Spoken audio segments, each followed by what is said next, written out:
Smile की और photo click हो गया। ये मोमेंट अनुराग को बहुत अच्छा लग रहा था।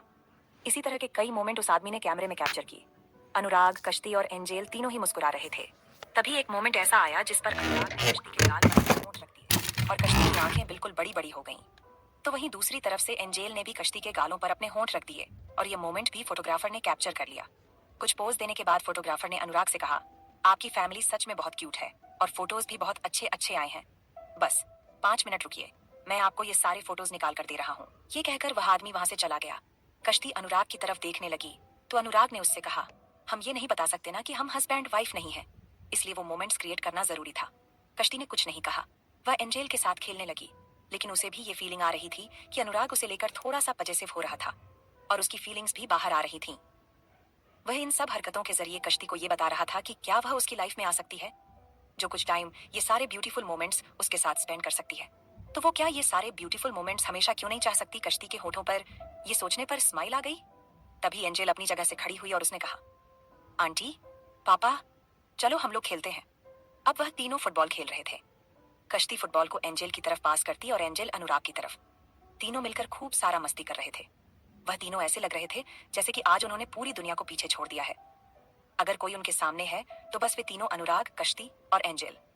अब शाम के 6:00 बज चुके थे। तभी एंजेल ने अनुराग से कहा, पापा, हम एडवेंचर पार्क कब जाएंगे? मुझे रोलर कोस्टर में राइड करना है। मुझे बहुत सारी राइड्स लेनी है पापा, बहुत सारी राइड्स। एंजेल की बात सुनकर अनुराग ने कहा, ओके, ठीक है, तो अब हम एडवेंचर पार्क चलते हैं और मेरी एंजेल जो चाहती है वह करेंगे। पहले हम कुछ सिंपल राइड्स लेंगे, उसके बाद आपका फेवरेट रोलर कोस्टर में जाएंगे। अनुराग की बात सुनकर एंजेल खुशी से उछल पड़ी और अनुराग और कश्ती दोनों का हाथ पकड़कर खींचते हुए उन्हें एडवेंचर पार्क की तरफ लेकर जाने लगी। कश्ती, अनुराग और एंजेल तीनों सारा दिन मस्ती करते रहे। अब वह तीनों एडवेंचर पार्क में थे और अलग अलग झूलों की राइड्स कर रहे थे। किसी किसी में तो ऐसा हो रहा था कि कश्ती पूरी तरह से अनुराग की बाहों में समा रही थी, क्योंकि उसे राइड से डर लग रहा था और अनुराग भी उसे बहुत अच्छे से संभाल रहा था और ऐसा लग रहा था जैसे कि यह उसकी फैमिली है, जिसमें वह है, उसकी वाइफ है और उसकी बेटी है। एक हैप्पी फैमिली। और कहीं ना कहीं अनुराग की फीलिंग को कश्ती भी महसूस कर रही थी कि शायद यह उसकी फैमिली है, जिसमें उसका हस्बैंड और उसकी बेटी के साथ वह इतनी खुश है। अभी वह लोग रोलर कोस्टर में बैठे हुए थे और कश्ती को बहुत डर लग रहा था। एंजेल एंजॉय कर रही थी, चिल्ला रही थी, अपने पापा को पकड़कर बैठी थी, लेकिन वहीं कश्ती वह उतना ही ज्यादा डर रही थी। एंजेल जोर से चिल्लाते हुए बोली, आंटी, आंखें खोलो ना, बहुत मजा आएगा। आंटी, देखो ना, अभी हम सबसे ऊंचाई पर है, सबसे ऊंचाई पर। बहुत मजा आ रहा है आंटी। यहाँ से कितने छोटे छोटे आदमी दिख रहे हैं, बहुत छोटे आंटी। तभी एंजेल जोर से चीखी क्योंकि रोलर कोस्टर अचानक से डाउन हो गया और अब कश्ती पूरी दम लगाकर चिल्ला रही थी। और उसकी इस तरह चिल्लाने से अनुराग और एंजेल दोनों को ऐसा लगा जैसे कि उनके कान के पर्दे फट जाएंगे। तभी अनुराग ने जल्दी से कश्ती को अपने एक हाथ से अपने सीने में लेकर उसका चेहरा छुपा लिया और उसने एंजेल से कहा, एंजेल, कस के पकड़ कर बैठो बेटा। रोलर कोस्टर अभी ऊंचाई से सीधा नीचे की तरफ जा रही थी, जिससे ऐसा लग रहा था कि कलेजा मुंह को आ जाएगा। लेकिन एंजेल, वह तो चिल्ला रही थी, चीख रही थी, लेकिन यह चिल्लाहट खुशी की थी, एंजॉयमेंट की थी। और वहीं कश्ती, वह तो बस अपनी सांसें रोककर अनुराग के सीने में दुबकी हुई थी। अनुराग प्यार से कश्ती के चेहरे पर आए हुए बालों को साइड करते हुए उससे बोला, डरो मत, मैं हूं ना, आंखें खोलो। लेकिन कश्ती ने अनुराग की बात को टालते हुए उसे और जोर से पकड़ लिया। वहीं अनुराग मुस्कुराकर एक हाथ से कश्ती को तो एक हाथ से एंजेल को संभाल रहा था और एंजेल, वह तो खुशी से चिल्ला रही थी। लेकिन अब कश्ती की चिल्लाहट नहीं सुनाई दे रही थी, क्योंकि वह पूरी तरह से अनुराग की बाहों में सिमटी हुई थी और अनुराग प्यार से उसके बालों को बस सहलाए जा रहा था। अब रोलर कोस्टर की राइड जैसे ही खत्म हुई, अनुराग ने पहले एंजेल को नीचे उतारा, फिर उसने प्यार से कश्ती की तरफ देखा, जो अब भी उसकी बाहों में दुबकी हुई थी। उसकी सांसें तेज थीं, चेहरा थोड़ा घबराया हुआ था, लेकिन उसकी आंखों में एक अलग सी राहत नजर आ रही थी, जैसे किसी ने जिंदगी को बहुत करीब से महसूस कर लिया हो। अब तो ठीक हो? अनुराग ने मुस्कुराते हुए पूछा। कश्ती ने उसकी बाहों से धीरे धीरे खुद को अलग किया और सिर हिलाकर बोली, इतना डरावना था, मुझे कितना डर रहा था। ऐसा लगा रहा था जैसे दिल, कलेजा, गुर्दा सब बाहर आ जाएगा। कश्ती की बातें सुनकर अनुराग जोर से हंस दिया। अनुराग के हंसने से एंजेल ने दोनों की ओर देखा और अपनी मासूम सी आवाज में कहा, आंटी, आप पापा के साथ हमेशा रहो ना, फिर आपको कभी डर नहीं लगेगा। कश्ती उसकी बात सुनकर कुछ पल चुप रही। उसकी नजरें अनुराग से टकराईं, फिर वो बस मुस्कुरा दी। अब वह लोग क्या करें? ये सोचते हुए अनुराग ने एंजेल से पूछा, तो बेटा अब ये बोलो कि हम लोग क्या करें? तो एंजेल ने कहा, पापा आइसक्रीम खाते हैं। एंजेल की बात सुनकर अब तीनों धीरे धीरे पार्क में बने एक छोटे से फूड कोर्ट की तरफ जा रहे थे। एंजेल उछलती कूदती रास्ते में आई आइसक्रीम की दुकान के पास रुक गई और बोली, मुझे चॉकलेट आइसक्रीम खानी है। अनुराग ने पूछा, कश्ती, तुम्हें कौन सा चाहिए? मुझे भी वही चलेगा, कश्ती ने हल्की आवाज में कहा। अनुराग ने 3 आइसक्रीम ली और एक एक करके एंजेल और कश्ती को थमाई। फिर वे पास के एक बेंच पर बैठ गए। ठंडी हवा चल रही थी। रात का ठंडा मौसम और आसमान में जगमगाते चांद और तारे बहुत खूबसूरत लग रहा था। थोड़ी देर बाद जब एंजेल अपनी आइसक्रीम खत्म करके फूलों के बीच भागने लगी, अनुराग ने धीरे से कहा, कश्ती, अगर मैं कहूँ कि मैं चाहता हूँ कि आज का यह पल हमारी जिंदगी में हमेशा के लिए रह जाए तो? आज जिस तरह से तुम एंजेल की आंटी बनकर उसकी खुशियों की वजह बनी हो, उसके साथ मस्ती की है, अगर तुम सारी जिंदगी उसके पास उसकी मम्मी बनकर रह जाओ तो? ये एक छोटी सी हैप्पी फैमिली बन जाए तो? अनुराग ने अभी इतना कहा ही था कि तभी अचानक से किसी ने सामने से आकर कश्ती के मुंह पर एक तेज थप्पड़ जड़ दिया। थोड़ी देर बाद जब एंजेल अपनी आइसक्रीम खत्म करके फूलों के बीच भागने लगी, अनुराग ने धीरे से कहा, कश्ती, अगर मैं कहूँ कि मैं चाहता हूँ कि आज का यह पल हमारी जिंदगी में हमेशा के लिए रह जाए तो? आज जिस तरह से तुम एंजेल की आंटी बनकर उसकी खुशियों की वजह बनी हो, उसके साथ मस्ती की है, अगर तुम सारी जिंदगी उसके पास उसकी मम्मी बनकर रह जाओ तो? ये एक छोटी सी हैप्पी फैमिली बन जाए तो? अनुराग ने अभी इतना कहा ही था कि तभी अचानक से किसी ने सामने से आकर कश्ती के मुंह पर एक तेज थप्पड़ जड़ दिया। थप्पड़ इतना जोरदार था कि कश्ती का चेहरा दूसरी तरफ झुक गया था और वह लड़खड़ाकर नीचे भी गिर गई थी। वह नीचे गिरी हुई सामने खड़े शख्स को देख रही थी जिसने कश्ती को थप्पड़ मारा था, और यह कोई और नहीं बल्कि कश्ती का हस्बैंड अमित था। कश्ती उसे आंखें भरकर देख रही थी। वहीं अमित लाल आंखों से कश्ती को देख रहा था, जैसे कि उन आंखों से अंगारे निकलेंगे और कश्ती को जलाकर भस्म कर देंगे। वह आगे बढ़कर कश्ती के बांह को पकड़कर एक झटके में खड़ा करते हुए बोला, बदचलन, बेगैरत औरत, मुझे पता है तू 10 जगह मुंह मारती है, इसीलिए तो मैं तुझ पर किसी तरह का रहम नहीं करता। और यह कहकर वह एक बार फिर से कश्ती को थप्पड़ मारने के लिए आगे बढ़ा, लेकिन वह कश्ती को छू भी पाता उससे पहले ही अनुराग ने उसका हाथ पकड़कर मोड़कर उसके पीठ से लगाते हुए कहा, औरत को गाली देना और उस पर हाथ उठाना मर्दानगी नहीं होती। तुम खुद एक बेगैरत इंसान हो, इसलिए अपनी बीवी को यहाँ सरेआम बेइज्जत कर रहे हो। अगर तुम्हारे अंदर जरा सी भी शर्म और इंसानियत होती ना, तो तुम अपने सवाल अपने घर में ले जाकर अपनी बीवी से करते, न कि पूरी पब्लिक के सामने उसका अपमान करते, उस पर हाथ उठाते। ये कहकर अनुराग ने उसे आगे की तरफ धक्का दे दिया। अमित लड़खड़ा गया था, लेकिन वह गिरने से संभल गया। वह पीछे मुड़कर हंसते हुए अनुराग को देखकर कश्ती से बोला, ओह, तो अब ये तेरा नया आशिक है, इसके साथ यहाँ गुलछर्रे उड़ा रही है, और मुझे क्या बोलती है कि मॉल में काम करती है, इसलिए जाती है। वाह, तेरा काम बड़ा अच्छा है, पैसे भी मिलते हैं ना इसके, तभी तो खुद को इतना मेंटेन करके रखती है ताकि कोई भी अमीर आदमी को अपना जिस्म दिखाकर फंसा सके। जैसे ही अमित के मुंह से यह निकला, अनुराग ने एक तेज मुक्का उसके मुंह पर मारा, जिससे अमित के मुंह से खून और उसके 2 दांत निकलकर सामने गिर गए। उसके नाक में भी चोट लगी थी, तो नाक से भी खून निकलने लगा। अमित एकदम से लड़खड़ाकर जमीन पर गिर गया और वह मुंह के बल था। उसके मुंह और नाक से खून बह रहा था। कश्ती बस साइड में खड़ी थी, आंखों में आंसू थे, और वह अनुराग और अमित को देख रही थी। तभी एंजल भागकर उसके पास आई और उसके पैरों से लिपटते हुए बोली, आंटी, ये अंकल कौन है? पापा से फाइट क्यों रहे हैं? कश्ती क्या बोलती उसे कि ये इंसान कौन है? तभी अनुराग ने एंजल की तरफ देखकर कहा, ये बैड अंकल है बेटा। बैड अंकल को समझना जरूरी होता है। आप गुड एंजल हो ना, तो आप अपनी आंटी का ख्याल रखो। अनुराग अमित की तरफ फिर मुड़ा और उसने अमित के कॉलर को पकड़कर उसे ऊपर उठाया और उसके मुंह पर और नाक पर 2-3 मुक्के और मारते हुए बोला, जिसके लिए तू ये गंदे अल्फाज इस्तेमाल कर रहा है ना, वो तेरी बीवी है। अपनी बीवी की इज्जत करनी चाहिए, उसे यूं सरेआम बदनाम नहीं करना चाहिए। लेकिन शायद तेरे अंदर इस चीज की कमी है कि तू किसी औरत की इज्जत नहीं कर सकता। शायद तुझे वो तहजीब सिखाई ही नहीं गई। और क्या बोल रहा है तू कि वो गुलछर्रे उड़ा रही है अमीर आदमी के साथ? तो तू क्या कर रहा है? तेरे पीछे जो लड़की खड़ी है, क्या वह तेरी बहन है या तेरी माँ? अनुराग के मुंह से यह सुनकर अमित तमतमा गया और वह अनुराग को मारने के लिए मुक्का उठाते हुए बोला, साले, तू मेरी माँ और बहन के बारे में बोलेगा? मैं तुझे छोड़ूंगा नहीं। इतना कहते हुए जैसे ही अमित ने अनुराग को मारने की कोशिश की, वैसे ही कश्ती एंजेल को छोड़कर आगे आई और उसने एक थप्पड़ अमित के मुंह पर मारते हुए कहा, जब अपनी माँ बहन की बात आई तो तुम्हें मिर्च लग गई। मैं भी किसी की बहन हूँ और किसी की माँ। तुम्हारी वजह से मेरी बच्ची नहीं मिल रही मुझे, और तुम मुझे गालियां दे रहे हो। खुद को देखा है? मुझे ये भी पता है कि तुम पिछले 5 साल से उस लड़की के साथ लिव इन रिलेशन में हो। तुम उसके साथ जाकर अय्याशियां करते हो और इल्जाम मुझ पर लगाते हो। आज तक मैंने कभी किसी के साथ कुछ नहीं किया, लेकिन फिर भी तुम वो नाम मुझे देते हो जो खुद करके आते हो। ये कहते हुए कश्ती ने अपने दोनों हाथ अमित के सीने पर रखे और उसे जोर से पीछे धक्का दिया, और अमित को धक्का देने की वजह से कश्ती भी पीछे को गिरने को हुई। तभी अनुराग ने कश्ती को उसकी कमर से पकड़कर संभाल लिया, अपनी बाहों में कश्ती संभाल लिया, और कश्ती उसके सीने से लगी टूट कर रोने लगी। तभी अनुराग ने अमित की तरफ उंगली दिखाते हुए कहा, निकल यहाँ से, और अगर 1 मिनट भी तेरी सूरत मुझे देखने को मिली तो मैं ये भूल जाऊंगा कि तू कश्ती का हस्बैंड है। और तेरे साथ वो करूंगा जो तूने आज तक सोचा भी नहीं होगा। अनुराग की यह धमकी देने के बाद भी अमित अनुराग से लड़ने के लिए आगे बढ़ रहा था, लेकिन उसके पीछे खड़ी लड़की तुरंत आगे आई और वह अमित की बांह पकड़ते हुए बोली, चलो यहाँ से, छोड़ो उसे, चलो यहाँ से। तुम नहीं जानते ये आदमी कौन है? ये अनुराग कश्यप है। खड़े खड़े तुम्हें जेल भिजवा सकता है और तुम्हारी जिंदगी भी बर्बाद कर सकता है। तुम्हारे साथ साथ मैं भी बर्बाद हो जाऊंगी। चलो यहाँ से। बाद में जब वो तुम्हारे घर आए तब उसे निपटा लेना। अभी चलो। यह कहकर वह लड़की अमित को खींचते हुए वहां से लेकर चली गई और वहां खड़े जो लोग तमाशा देख रहे थे उन्हें अनुराग ने इस तरह से घूरा कि वह लोग वहां से दुम दबाकर निकल गए। क्या अब अनुराग और कश्ती के इस बेनाम रिश्ते को एक नाम मिलेगा? इससे आगे जानेंगे कि आगे इस कहानी में क्या होगा, लेकिन उसके लिए आप सबको सुननी पड़ेगी मेरी ये कहानी जिसका नाम है हर डेंजरस विलन। वो लड़की अमित को खींचते हुए वहां से लेकर चली गई और वहां खड़े जो लोग तमाशा देख रहे थे उन्हें अनुराग ने इस तरह से घूरा कि वह लोग वहां से दुम दबाकर निकल गए। अनुराग ने कश्ती के बालों को सहलाते हुए कहा, ऐसे दोगले लोगों से डरने की जरूरत नहीं है।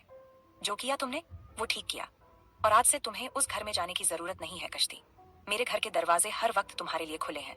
मैंने जो थोड़ी देर पहले तुमसे कहा था उस चीज के बारे में सोच सकती हो, लेकिन तुम्हें मैं कोई प्रेशर नहीं दे रहा हूँ।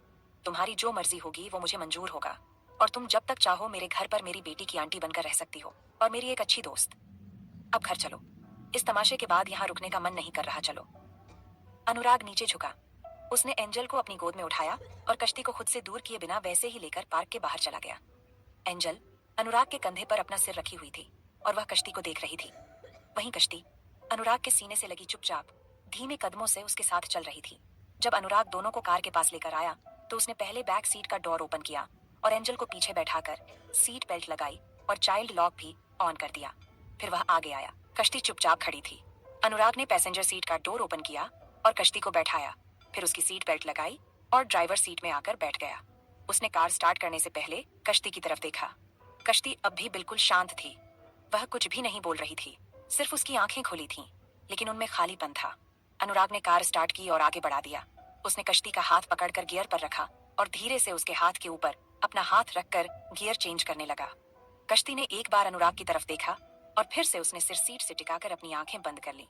अनुराग को कश्ती के अंदर का सूनापन महसूस हो रहा था, क्योंकि पिछले 7 साल से वह भी इसी सूनेपन से गुजर रहा था और वह कश्ती को समझ रहा था। इसलिए अभी उसने कश्ती से कुछ कहा नहीं था, बस वह इमोशनली उसे सपोर्ट करना चाहता था। कुछ ही देर में अनुराग कश्यप हाउस के बाहर अपनी कार लॉन में रोकता है। कश्ती अभी आंखें बंद किए चुपचाप बैठी हुई थी। अनुराग ने पीछे देखा तो एंजल सो चुकी थी। अनुराग ने कश्ती को कार में ही छोड़कर डोर खोलकर बाहर निकला और बैक सीट का चाइल्ड लॉक ओपन किए और एंजल की सीट बेल्ट खोलकर उसे गोद में उठाया और सीधे घर के अंदर ले गया।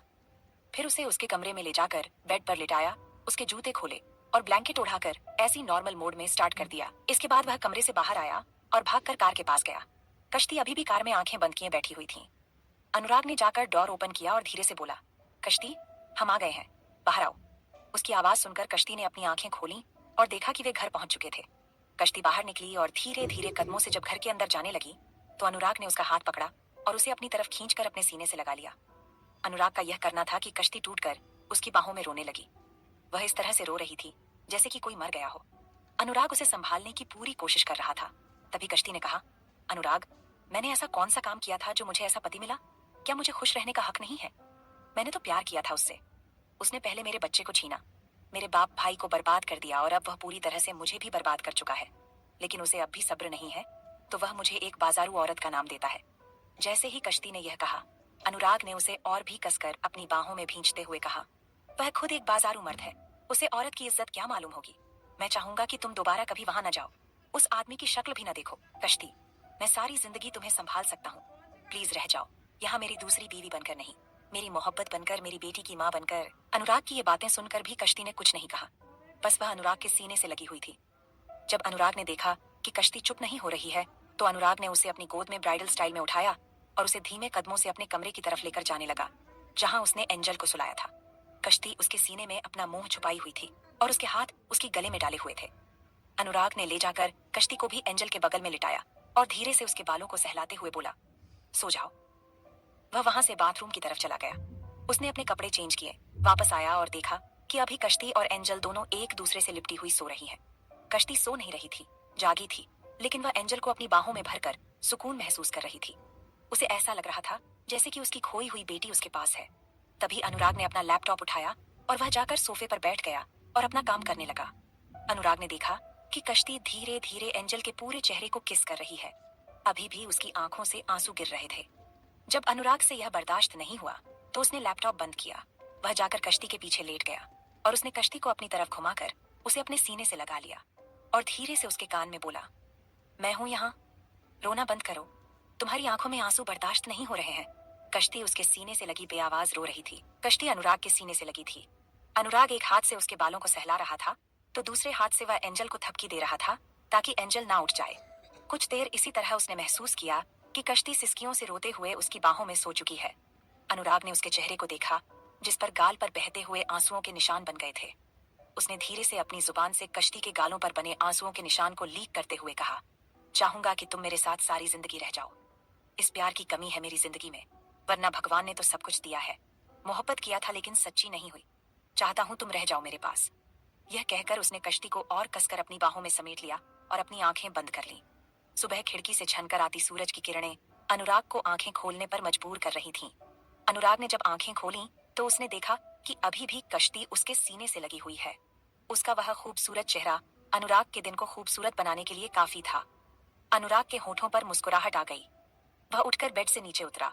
उसने धीरे से कश्ती के माथे को किस किया। फिर जाकर उसने एंजल को किस किया और वह अपने कपड़े लेकर बाथरूम में चला गया। उसके बाथरूम में जाकर दरवाजा बंद करते ही कश्ती ने अपनी आंखें खोली। वह बाथरूम के दरवाजे को देख रही थी और यह सोच रही थी कि क्या यह मोहब्बत उसके नसीब में है, क्योंकि जो शख्स उसे मिला था वह तो उसकी जागने पर भी उसे मोहब्बत नहीं करता था, और जो शख्स अभी उसके पास है वह उसके बेखबर होने पर उसे प्यार जता रहा है। वह बाथरूम के दरवाजे को देख रही थी और अपनी किस्मत को कोस रही थी कि अनुराग उसकी जिंदगी में पहले क्यों नहीं आया।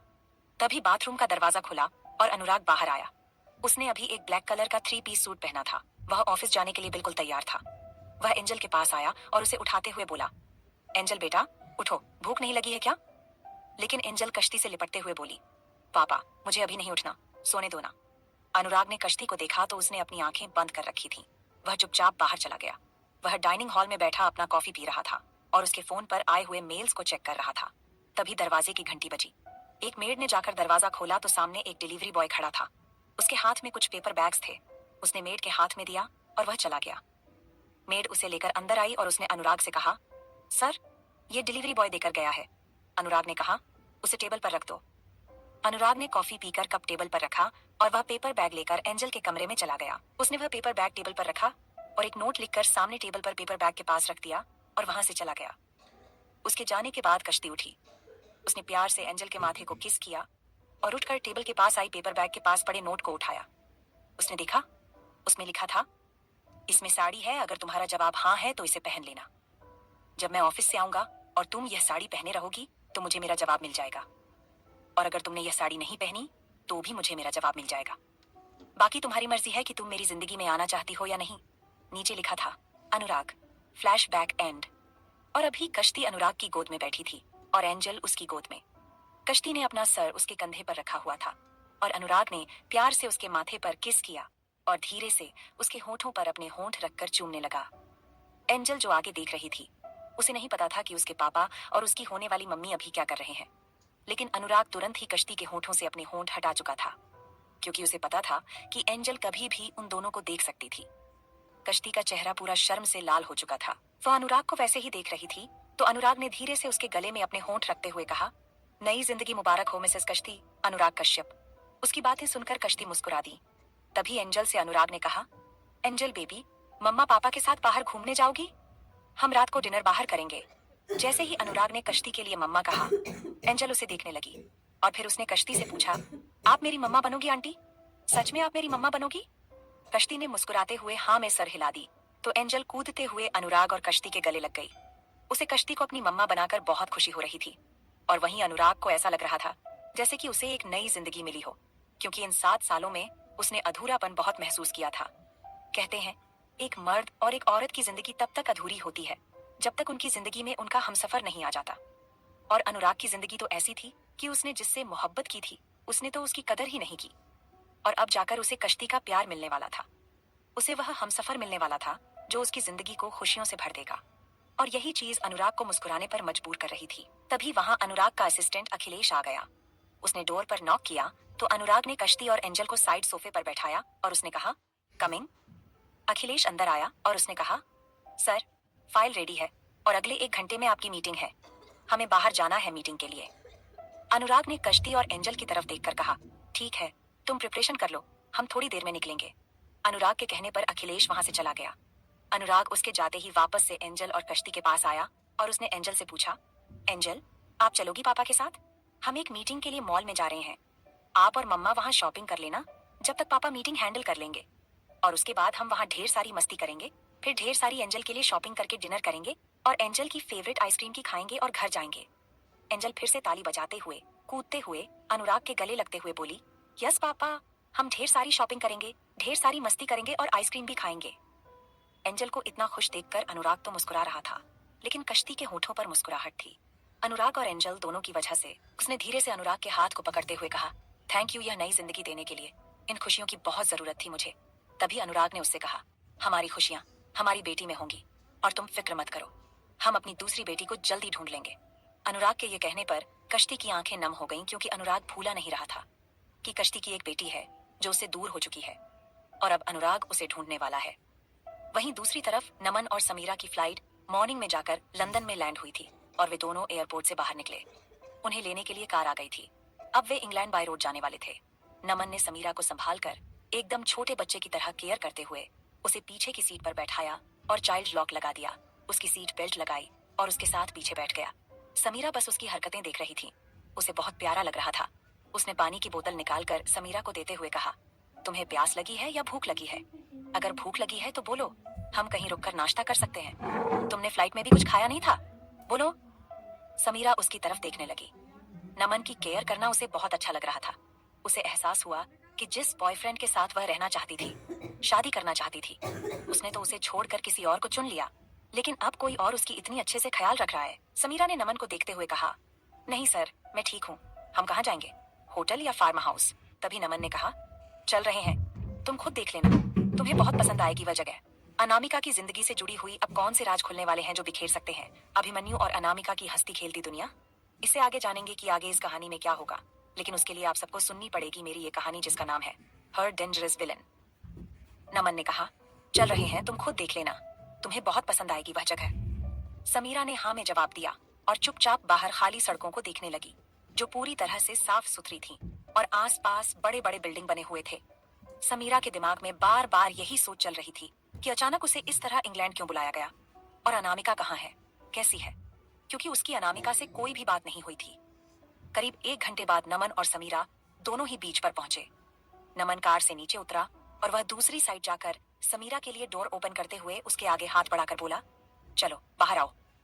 समीरा पूरी तरह से उस खाली बीच को देखकर हैरान थी और उसने कार से नीचे उतरते हुए नमन का हाथ पकड़ लिया और बोली, सर, ये तो खाली बीच है, हमें तो अभिमन्यु सर के पास जाना है ना? समीरा की बात सुनकर उसके हाथ की पकड़ मजबूत करते हुए नमन ने कहा, हाँ, हम वहीं जा रहे हैं। समीरा, तुम मुझ पे भरोसा करती हो? नमन के ये पूछने पर समीरा ने हाँ में सर हिलाया तो नमन ने कहा, तो आओ ना। अब समीरा ने आंख बंद करके नमन पर भरोसा करना ही ठीक समझा, क्योंकि नमन वैसे कैरेक्टर का नहीं था जो उसके साथ कुछ गलत करता, और ना ही कभी उसने ऐसा किसी के मुंह से सुना था कि नमन ने आज तक किसी के साथ कुछ गलत किया हो। उनकी कुछ दूरी पर ही एक बोट खड़ी हुई थी। नमन ने संभाल कर समीरा को बोट पर बैठाया और खुद भी बोट पर आ गया। उसने बोट स्टार्ट की और बोट समुद्र के पानी में चलने लगी। वहां बहुत खूबसूरत नजारा था जिसे समीरा अपनी आंखों से देख रही थी। उसने पानी में हाथ डालते हुए कहा, यह कितना खूबसूरत है। उसके होठों पर बिखरी हुई हंसी और उसके चेहरे की चमक नमन देख रहा था और उसे भी बहुत अच्छा लग रहा था। लेकिन जैसे ही उसकी पेट की तरफ ध्यान गया, नमन को एक खालीपन सा महसूस हुआ और उसने खुद से कहा, आई एम सॉरी समीरा, मैं वक्त आने पर तुम्हें सब कुछ बता दूंगा। समीरा समुद्र के नजारे को देखने में मशगूल थी और नमन अपनी ही ख्यालों में घूमते हुए उसे कुछ हकीकत बताने के बारे में सोच रहा था। तभी समीरा ने आगे एक ग्लास हाउस को देखा जिसके अंदर कुछ नजर नहीं आ रहा था। उस ग्लास हाउस को इस तरह से बनाया गया था कि अंदर से इंसान बाहर सब कुछ देख सकता था, लेकिन बाहर का इंसान अंदर का कुछ नहीं देख सकता था। समीरा ने उसकी तरफ अपनी उंगली पॉइंट करते हुए नमन से पूछा, वह ग्लास हाउस किसका है, कितना खूबसूरत है? तभी नमन ने मुस्कुराते हुए कहा, वहीं तो है, हमें वहीं जाना है। समीरा हैरानी से नमन को देखते हुए बोली, सच में हमें वहां जाना है? लेकिन मुझे तो लगा था हम किसी होटल या फार्म हाउस जाएंगे और फिर मीटिंग्स वगैरह जो भी होगी। तभी नमन ने उससे कहा, ग्लास हाउस में जाएंगे, उसके बाद तुम्हें सब चीज पता चल जाएगी। समीरा को थोड़ा अजीब लग रहा था, लेकिन उसने अपने मन में ही रखा। उसने सोचा, ग्लास हाउस में जाने के बाद तो सारी बातें उसके सामने आने ही वाली हैं। कुछ ही देर में बोट ग्लास हाउस के पास पहुंच गई। नमन आगे बढ़कर बोट को बंद करता है और उसे ग्लास हाउस के अंदर पार्किंग में पार्क करता है। उसने ध्यान से समीरा का हाथ पकड़कर उसे नीचे उतारा और उसे लेकर ग्लास हाउस के अंदर चला गया। ग्लास हाउस देखकर ही समीरा की आंखें हैरानी से फटी रह गई थीं। इतना खूबसूरत ग्लास हाउस और उसके अंदर से समुद्र के अंदर के सारे जीव नजर आ रहे थे। समीरा उन्हें देखने में मसरूफ थी और नमन उसे। तभी नमन ने मुस्कुराते हुए कहा, ये बाद में देख लेना, अभी चलो, पहले तुम चलकर रेस्ट कर लो। इतना कहकर नमन ने अपना फोन निकाला और उसने एक नंबर डायल किया। दूसरी तरफ से कॉल रिसीव हुआ तो नमन ने कहा, बॉस हम पहुंच गए हैं। दूसरी तरफ से अभिमन्यु ने कहा, अभी जाकर रेस्ट करो, थोड़ी देर में बाहर मिलो। अभिमन्यु के यह कहने पर नमन ने कहा, यस बॉस, और कॉल कट कर दिया। समीरा उसी के पास खड़ी थी और उसने नमन की बातें सुनी थीं। उसने पूछा, अभिमन्यु सर कहाँ हैं और कब आएंगे? तभी नमन ने एक कमरे की तरफ पॉइंट करते हुए समीरा से कहा, वह है अभिमन्यु बॉस का कमरा, वह वहीं है। तुम अभी थकी हुई हो ना, इसलिए उन्होंने कहा रेस्ट करने के लिए, बाद में बात करेंगे। नमन की यह कहने पर समीरा ने हामी में सिर हिलाया तो नमन उसे एक कमरे की तरफ लेकर जाते हुए बोला, समीरा ये तुम्हारा कमरा है और इसमें तुम्हारी जरूरत की सारी चीजें हैं। अगर तुम्हें और कुछ चाहिए होगा तो तुम मुझे बोल सकती हो। वह सामने वाला कमरा मेरा है। वहीं कमरे के अंदर अभिमन्यु बेड पर लेटा हुआ था। उसके हाथ में फोन था और वह फोन को घूर रहा था।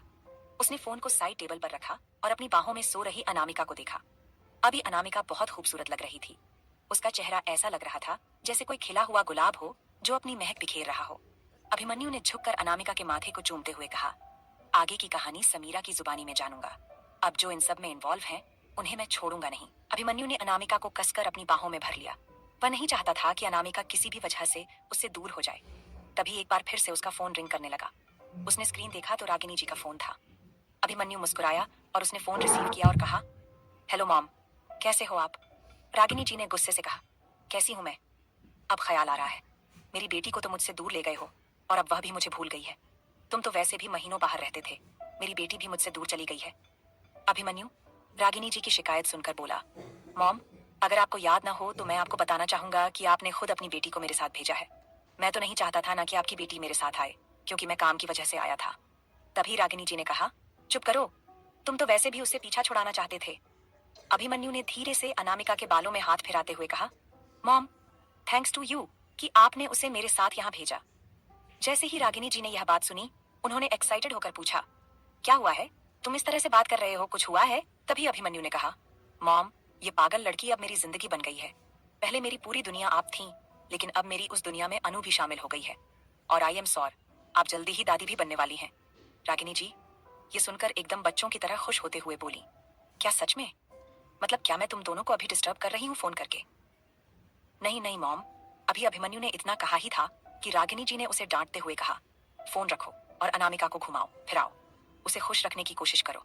मैं नहीं चाहती किसी भी स्ट्रेस या किसी भी वजह से मेरे पोते या पोती को आने में देर हो, क्योंकि लड़की जितनी ज्यादा खुश रहेगी, स्ट्रेस फ्री रहेगी, वह उतनी जल्दी प्रेग्नेंट होती है। और अभिमन्यु, तुम बस मेरी अनु का ख्याल रखना। रागिनी जी ने यह कहा और कॉल कट कर दिया। अभी अभिमन्यु उनसे यह कहने वाला था कि वे अनामिका से बात कर लें, लेकिन रागिनी जी ने दोनों को स्पेस देने के लिए कॉल काट दिया था।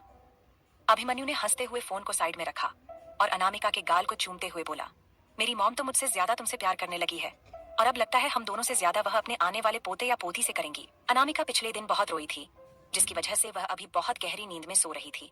और अभिमन्यु का रागिनी जी से बात करना, अभिमन्यु का उसे ये सब कहना, उसे कुछ भी सुनाई नहीं दिया था। वो कसमसाते हुए अभिमन्यु के बाहों में फिर से सो गई थी।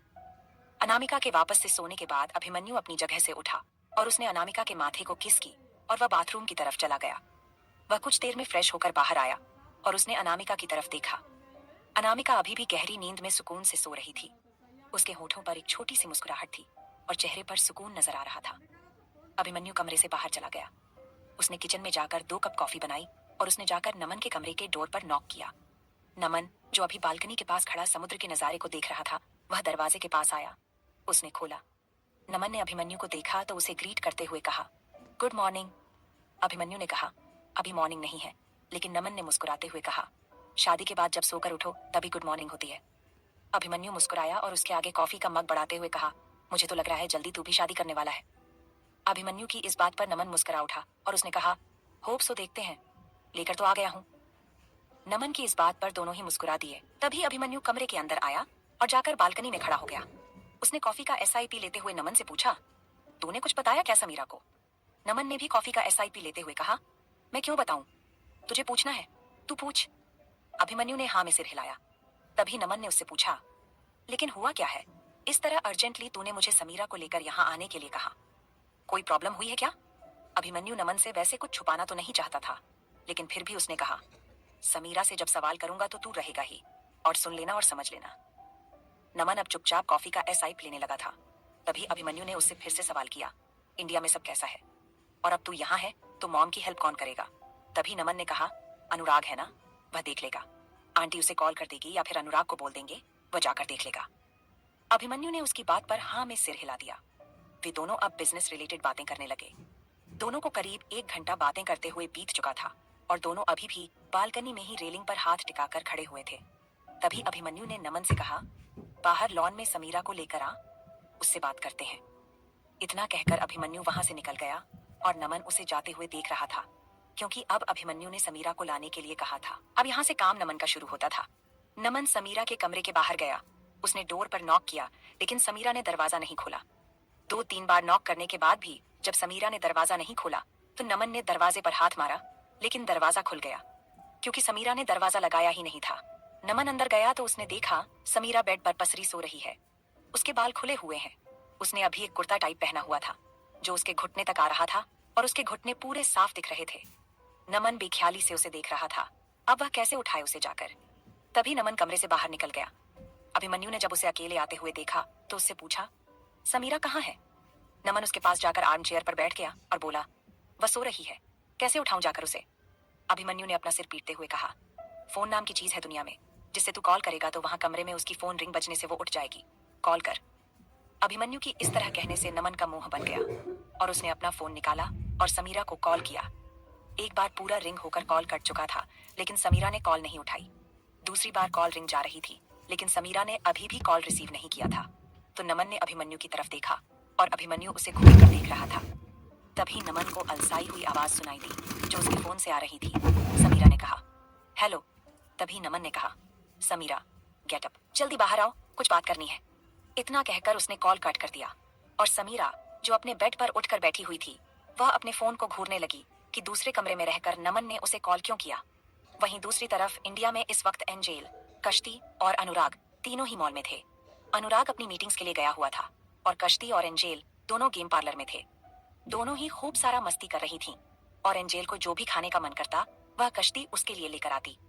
कुछ देर तक दोनों ही खूब सारा एंजॉय कर रही थीं गेम पार्लर में, लेकिन करीब 2 घंटे के बाद अनुराग उन्हें गेम पार्लर में लेने आता है और दोनों को इस तरह से साथ में मस्ती करते हुए देखता है तो वह डोर पर ही रुककर उन दोनों को प्यार भरी नजरों से देखने लगता है। अनुराग कश्ती को पूरी तरह से अपनी जिंदगी में चाहता था, इसलिए आज उसने सारी प्रिपरेशन भी कर ली थी। वह दोनों के पास आया, उसने एंजेल को गोद में उठाया और कश्ती से बोला, भूख लगी है, कुछ खाना है या शॉपिंग करना है, फिर उसके बाद हमें चलना है। कश्ती उसके पास आते हुए बोली, लेकिन हमें कहाँ चलना है?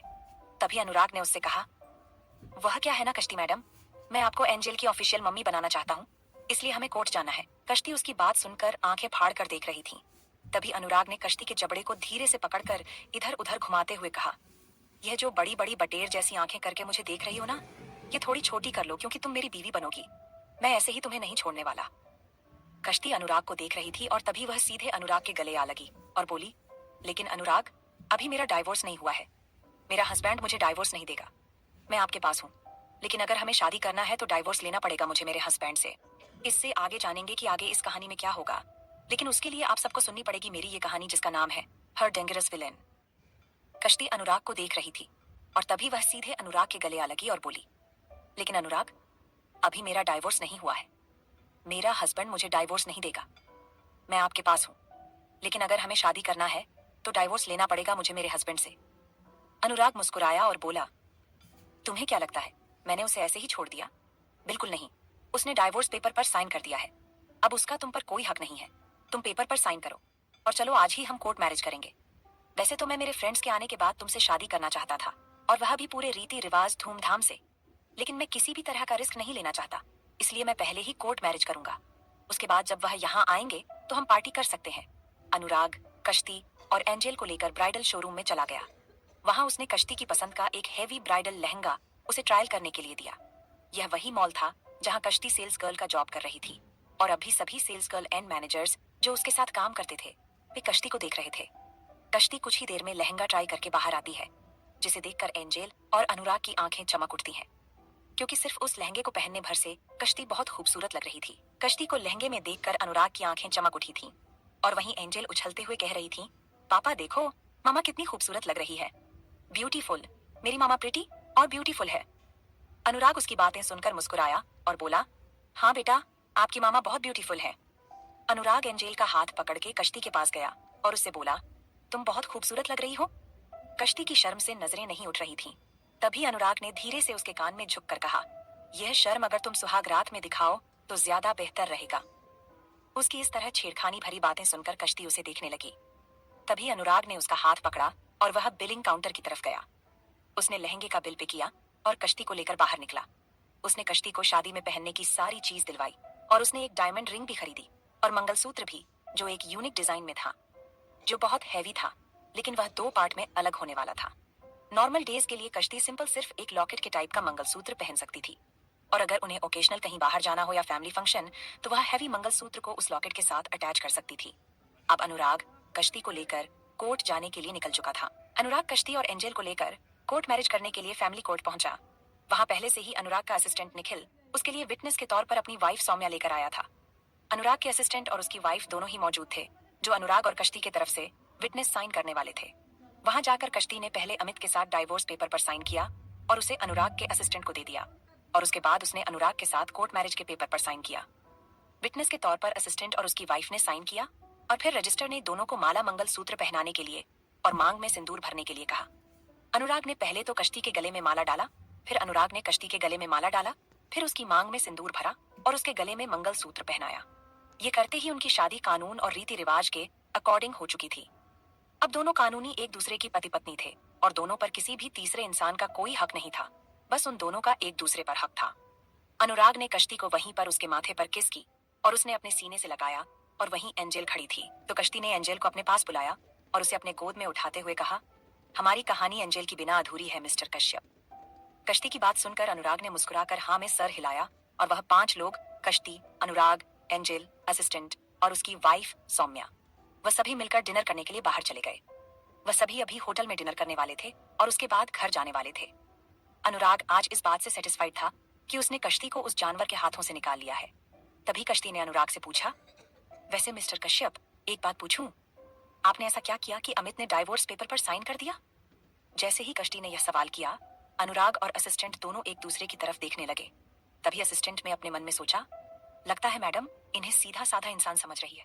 उन्हें यह नहीं पता कि जब अपनों पर खतरा होता है तो ये एक नंबर के डेविल बन जाते हैं।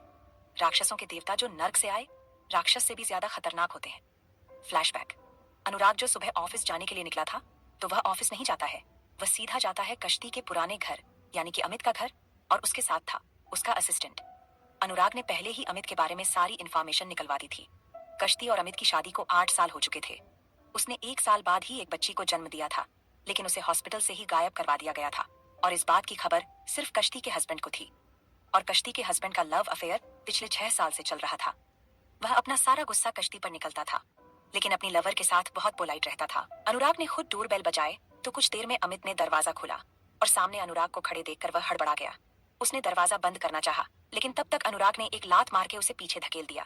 फिर वह अंदर गया और उसने एक चेयर देखा, उसे घुमाकर उस पर बैठा और नीचे पड़े अमित को देखकर कनिंग स्माइल के साथ बोला, कश्ती पर हाथ उठाकर खुद को बहुत बड़ा मर्द समझते थे, और जब मर्द से पाला पड़ा तो मुंह छुपाकर भाग रहे हो। तुमने आज तक उस पर बहुत अपना गुस्सा निकाला है ना, और उसके बाप की प्रॉपर्टी हड़पने के बाद शान से अपनी प्रॉपर्टी बात कर बहुत एंजॉय कर रहे हो अपनी गर्लफ्रेंड के साथ।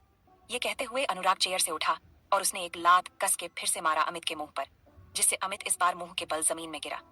अनुराग ने उसके कॉलर पकड़ के ऊपर उठाया और उसकी नाक में घुस्सा मारते हुए कहा, साले, उस लड़की ने तुझ पर भरोसा किया, तुझसे प्यार किया, तेरे बच्चे को जन्म दिया उसने, और तूने उसी से उसका बच्चा छीन लिया। देख, मैं मर्द हूं और मर्द की फितरत अच्छे से जानता हूं। और मुझे यह बात अच्छे से पता है कि उसकी बेटी को तूने जानबूझकर या तो किसी को दे दिया या फिर उसे अनाथ अनाथालय वगैरह में छोड़ दिया। तो चुपचाप से उसे तलाक दे और उसकी बेटी का पता बता। अगर जिंदा रहना चाहता है तो मुझे अभी के अभी उसकी बेटी का पता बता, वरना तेरी वह हाल करूंगा कि तू आईने में अपनी शक्ल नहीं देख पाएगा। समझा? अमित खुद को अनुराग से छुड़ाने की कोशिश कर रहा था, लेकिन अनुराग की पकड़ उसके कॉलर पर इतनी कसी हुई थी कि वह खुद को छोड़ नहीं पा रहा था। तभी उसने अनुराग से कहा, तुम अनुराग कश्यप, मेरे पीछे खड़े शख्स के आगे कुछ भी नहीं हो। तुम छोड़ दो मुझे। अगर मुझे कुछ भी हो गया ना, तो वह तुम्हें और तुम्हारी बेटी और वह उस कश्ती को सबको मार देगा। अभी उसने इतना कहा ही था कि अनुराग ने अपने घुटने उठाकर उसके मेन पार्ट में जोरदार लात मारी, जिससे अमित बिलबिलाकर नीचे गिरने को हुआ। लेकिन अनुराग ने उसे छोड़ा नहीं, बल्कि उसके सर को टेबल पर पटकते हुए उसकी सर को टेबल पर दबाकर उसके सामने डाइवोर्स पेपर और पेन रखते हुए बोला, चल साइन कर। चुपचाप से अपनी जिंदगी की सलामती चाहता है तो साइन कर दे, वरना तू आज यहाँ से जिंदा बाहर नहीं निकल सकेगा। और तेरे पीछे कौन शख्स खड़ा है मुझे इससे कोई मतलब नहीं। तू चुपचाप से साइन कर और अपनी जान बचा, क्योंकि सिर्फ एक साइन तेरी जिंदगी बचा सकती है, और उस बच्ची को तो मैं ढूंढ निकलूंगा। चल साइन कर। अमित वैसे तो डाइवोर्स पेपर पर साइन नहीं करना चाहता था, लेकिन अनुराग के आगे उसका बस नहीं चल रहा था, इसलिए उसने पेन उठाया और अपना हस्बैंड कॉलम में साइन किया। साइन होने पर अनुराग ने उसे दूर धकेलते हुए कहा, जा अपने उस पीछे खड़े शख्स को कह दे कि अनुराग कश्यप ने तेरा यह हाल किया है। मैं किसी से डरता नहीं हूँ। यह कहकर अनुराग ने डाइवोर्स पेपर उठाया और वह वहां से बाहर निकल गया। तभी असिस्टेंट अमित के पास आया और बोला, अबे साले, सोए हुए राक्षस को क्यों जगाना चाहता है? तेरे पीछे जो भी खड़ा है वह नहीं जानता कि यह मेरा बॉस एक नंबर का राक्षस है। जब तक सो रहा है सब कुछ शांत है, जाग गया ना तो सब बर्बाद करके रख देगा। और तू अपने पीछे खड़ा कोई अननोन शख्स के बारे में कह रहा है? पावरफुल है क्या? इससे भी ज्यादा? ये दिखाता नहीं है, लेकिन अगर अपने पर आया ना तो इंडिया का मोस्ट पावरफुल पर्सन है ये। इतना कहकर असिस्टेंट निखिल भी वहां से निकल गया। Flashback and. अभी भी कश्ती अनुराग का मुंह देख रही थी कि अनुराग उससे कुछ बताए। तभी अनुराग ने उसे उसके कमर से पकड़कर अपने करीब खींचते हुए कहा, छोड़ो ना, जाने दो। मैंने बस उसे कुछ पैसों का लालच दिया कि अगर वह तुम्हें डाइवोर्स देने के लिए तैयार है तो मैं उसे कुछ करोड़ की डील्स ऑफर करूंगा। वह मान गया, उसने साइन कर दिया और मैंने डील उसे दे दी। कश्ती यह सुनकर बोली, कितना कमीना है अमित, वह और कितना नीचे गिरेगा। जब उसे मुझसे कोई प्यार ही नहीं है तो डाइवोर्स देने में क्या प्रॉब्लम थी? तुमसे इतनी करोड़ की डील्स ले ली उसने सिर्फ एक साइन करने के लिए। अनुराग कश्ती के सामने बेचारा सा मुंह बनाकर बोला, छोड़ो ना, जाने दो। मेरे लिए तुमसे बढ़कर कुछ नहीं है। डील्स तो आते जाते रहेंगे। कश्ती अनुराग के सीने में अपना सर रख ली। अनुराग उसके कमर में हाथ चल रहा था और यह सोच रहा था कि कश्ती की बेटी कहाँ होगी, उसे किस तरह से ढूंढना स्टार्ट किया जाए। वह लोग कुछ ही पल में एक 7 स्टार होटल में पहुंचे, जिसका इंटीरियर डिजाइन बहुत खूबसूरत था। उस इंटीरियर डिजाइन को देखकर कश्ती की आंखें चमक उठीं और उसने अनुराग से कहा, मिस्टर कश्यप, इस होटल का इंटीरियर डिजाइनर कौन है? क्या उससे बात हो सकती है? हम अपने घर का इंटीरियर डिजाइन करवाएंगे। ये बहुत खूबसूरत इंटीरियर डिजाइन है। अनुराग कश्ती को देख रहा था। तभी उसने कहा, तुम्हें पसंद आया? कश्ती ने जल्दी जल्दी हाँ में सर हिलाया। तो अनुराग ने उससे कहा, तो ठीक है, अभी चलकर डिनर करते हैं और मैं होटल मैनेजमेंट से बात करता हूँ ताकि हमें उस इंटीरियर डिजाइनर का नंबर मिल सके। फिर तुम जैसा चाहो उससे हमारा कमरा भी डिजाइन करवा सकती हो। ये कहते हुए अनुराग के होठों पर मुस्कुराहट थी और कश्ती उसके होठों पर आई यह शरारत भरी मुस्कुराहट देखकर शर्मा कर अपना चेहरा दूसरी तरफ कर ली। अभी उसका चेहरा बिल्कुल सुर्ख लाल हो चुका था, जैसे वह उसका गाल नहीं बल्कि पका हुआ कश्मीरी सेब है। अनुराग कश्ती के कश्मीरी सेब की तरह लाल हो चुके गाल को देखते हुए धीरे से उसके कान में बोला, अभी इतनी शर्म आ रही है तो जब हमारे बीच रिश्ता बनेगा तब तुम क्या करोगी? क्योंकि बीवी का फर्ज क्या होता है तुम्हें पता है ना? मैं अपनी बीवी से बेइंतहा मोहब्बत चाहता हूँ। अनुराग कश्ती को प्यार से देखकर यह सब बोल रहा था। वहीं कश्ती अपनी नजरें उठाकर उसका चेहरा भी नहीं देख पा रही थी, उसे इतनी शर्म आ रही थी। तभी एंजेल आकर कश्ती की गोद में बैठते हुए बोली, मैं आंटी की गोद में बैठूंगी। तभी अनुराग ने उससे कहा, बेबी, अब आप आंटी को मम्मा बोल सकते हो। एंजेल यह सुनकर खुशी से कश्ती के गाल को पकड़कर उसके गाल में किस करती हुई बोली, ये या अब मेरी भी मम्मा है। अब मेरे स्कूल में मुझे कोई नहीं कहेगा कि मेरी मम्मा नहीं है। एंजेल की बात सुनकर कश्ती को बहुत बुरा लगा और उसने भी एंजेल के गाल पर किस करते हुए कहा, हाँ बेबी, अब कोई नहीं कहेगा कि आपकी मम्मा नहीं है। आपकी मम्मा आपको बहुत प्यार करेगी। वहां बैठे बाकी के 3 लोग उन दोनों को देखकर थोड़े इमोशनल और खुश नजर आ रहे थे। तभी उनके पास वेटर आया और अनुराग ने एंजेल, कश्ती और अपने लिए ऑर्डर किया। निखिल ने अपनी और अपनी वाइफ के लिए ऑर्डर किया और वे लोग ऑर्डर आने तक एक दूसरे से बातें करने लगे। तो वहीं दूसरी तरफ लंदन में अभी शाम का टाइम था। नमन और अभिमन्यु दोनों ही बाहर सोफे पर बैठे हुए थे। तभी वहां समीरा आई और वह अभिमन्यु को देखकर उसे ग्रीट करते हुए बोली, गुड इवनिंग सर। अभिमन्यु ने हाँ में सर हिलाया और अपने हाथ के इशारे से सामने सोफे की तरफ समीरा को बैठने का इशारा किया। समीरा ने अभी नी लेंथ फ्रॉक पहना हुआ था। वह जाकर अच्छे से बैठ गई और अभिमन्यु की तरफ देखने लगी। उसकी नजर एक बार को नमन पर गई और फिर से वह अभिमन्यु की तरफ देखने लगी।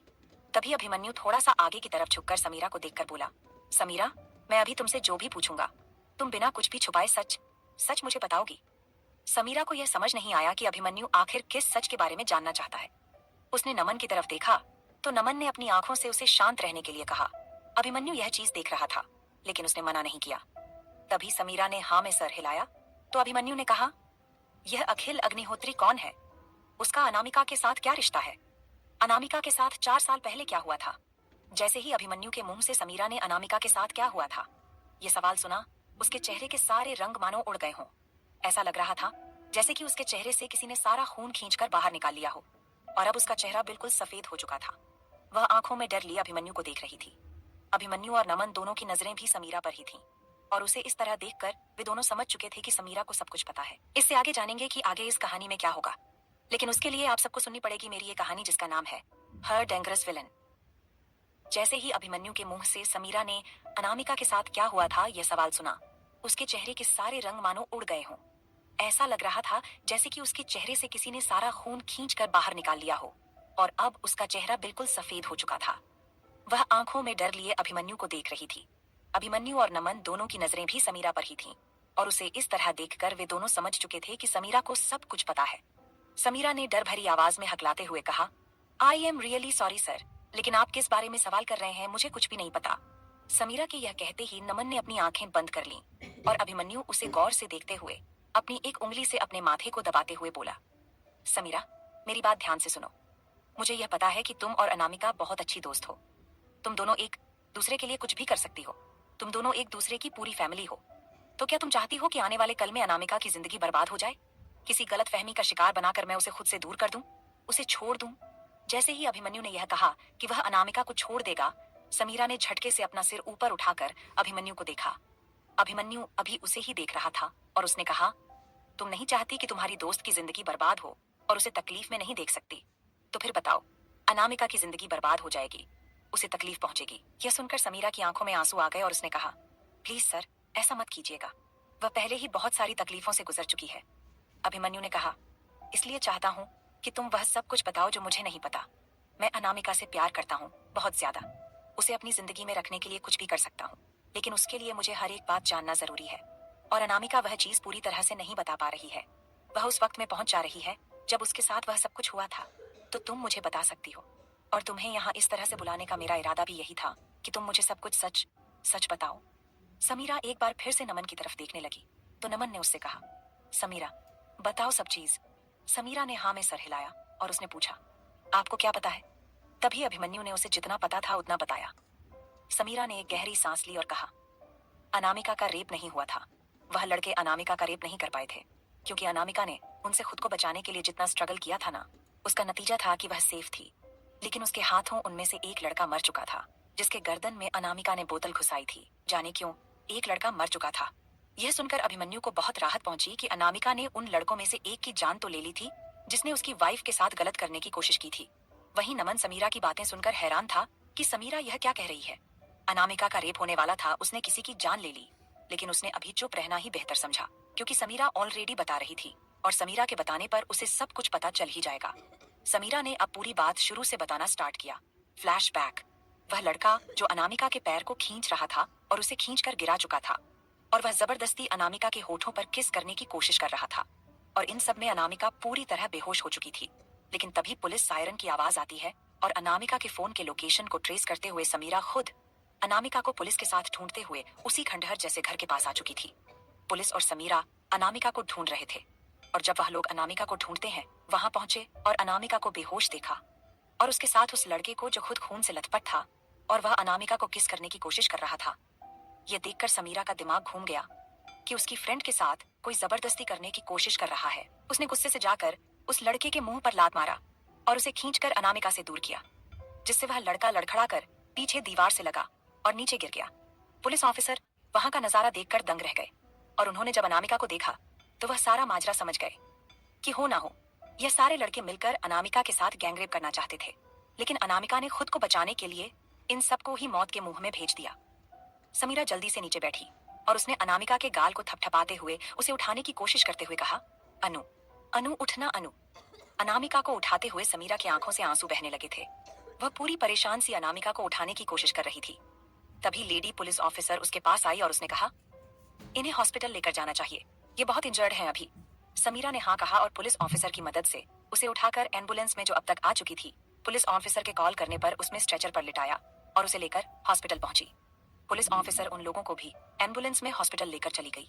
अनामिका का अंदर ऑपरेशन चल रहा था और बाहर समीरा उसका इंतजार कर रही थी। वहीं पुलिस ऑफिसर्स भी अनामिका के होश में आने का इंतजार कर रहे थे, क्योंकि अनामिका विक्टिम थी और वे सभी कल्प्रीट थे, इसीलिए उन्हें अनामिका का बयान लेना था। तभी डॉक्टर बाहर आई, जो अनामिका का इलाज कर रही थी। पुलिस ऑफिसर और समीरा डॉक्टर को बाहर आते देखकर जल्दी से उनके पास गए।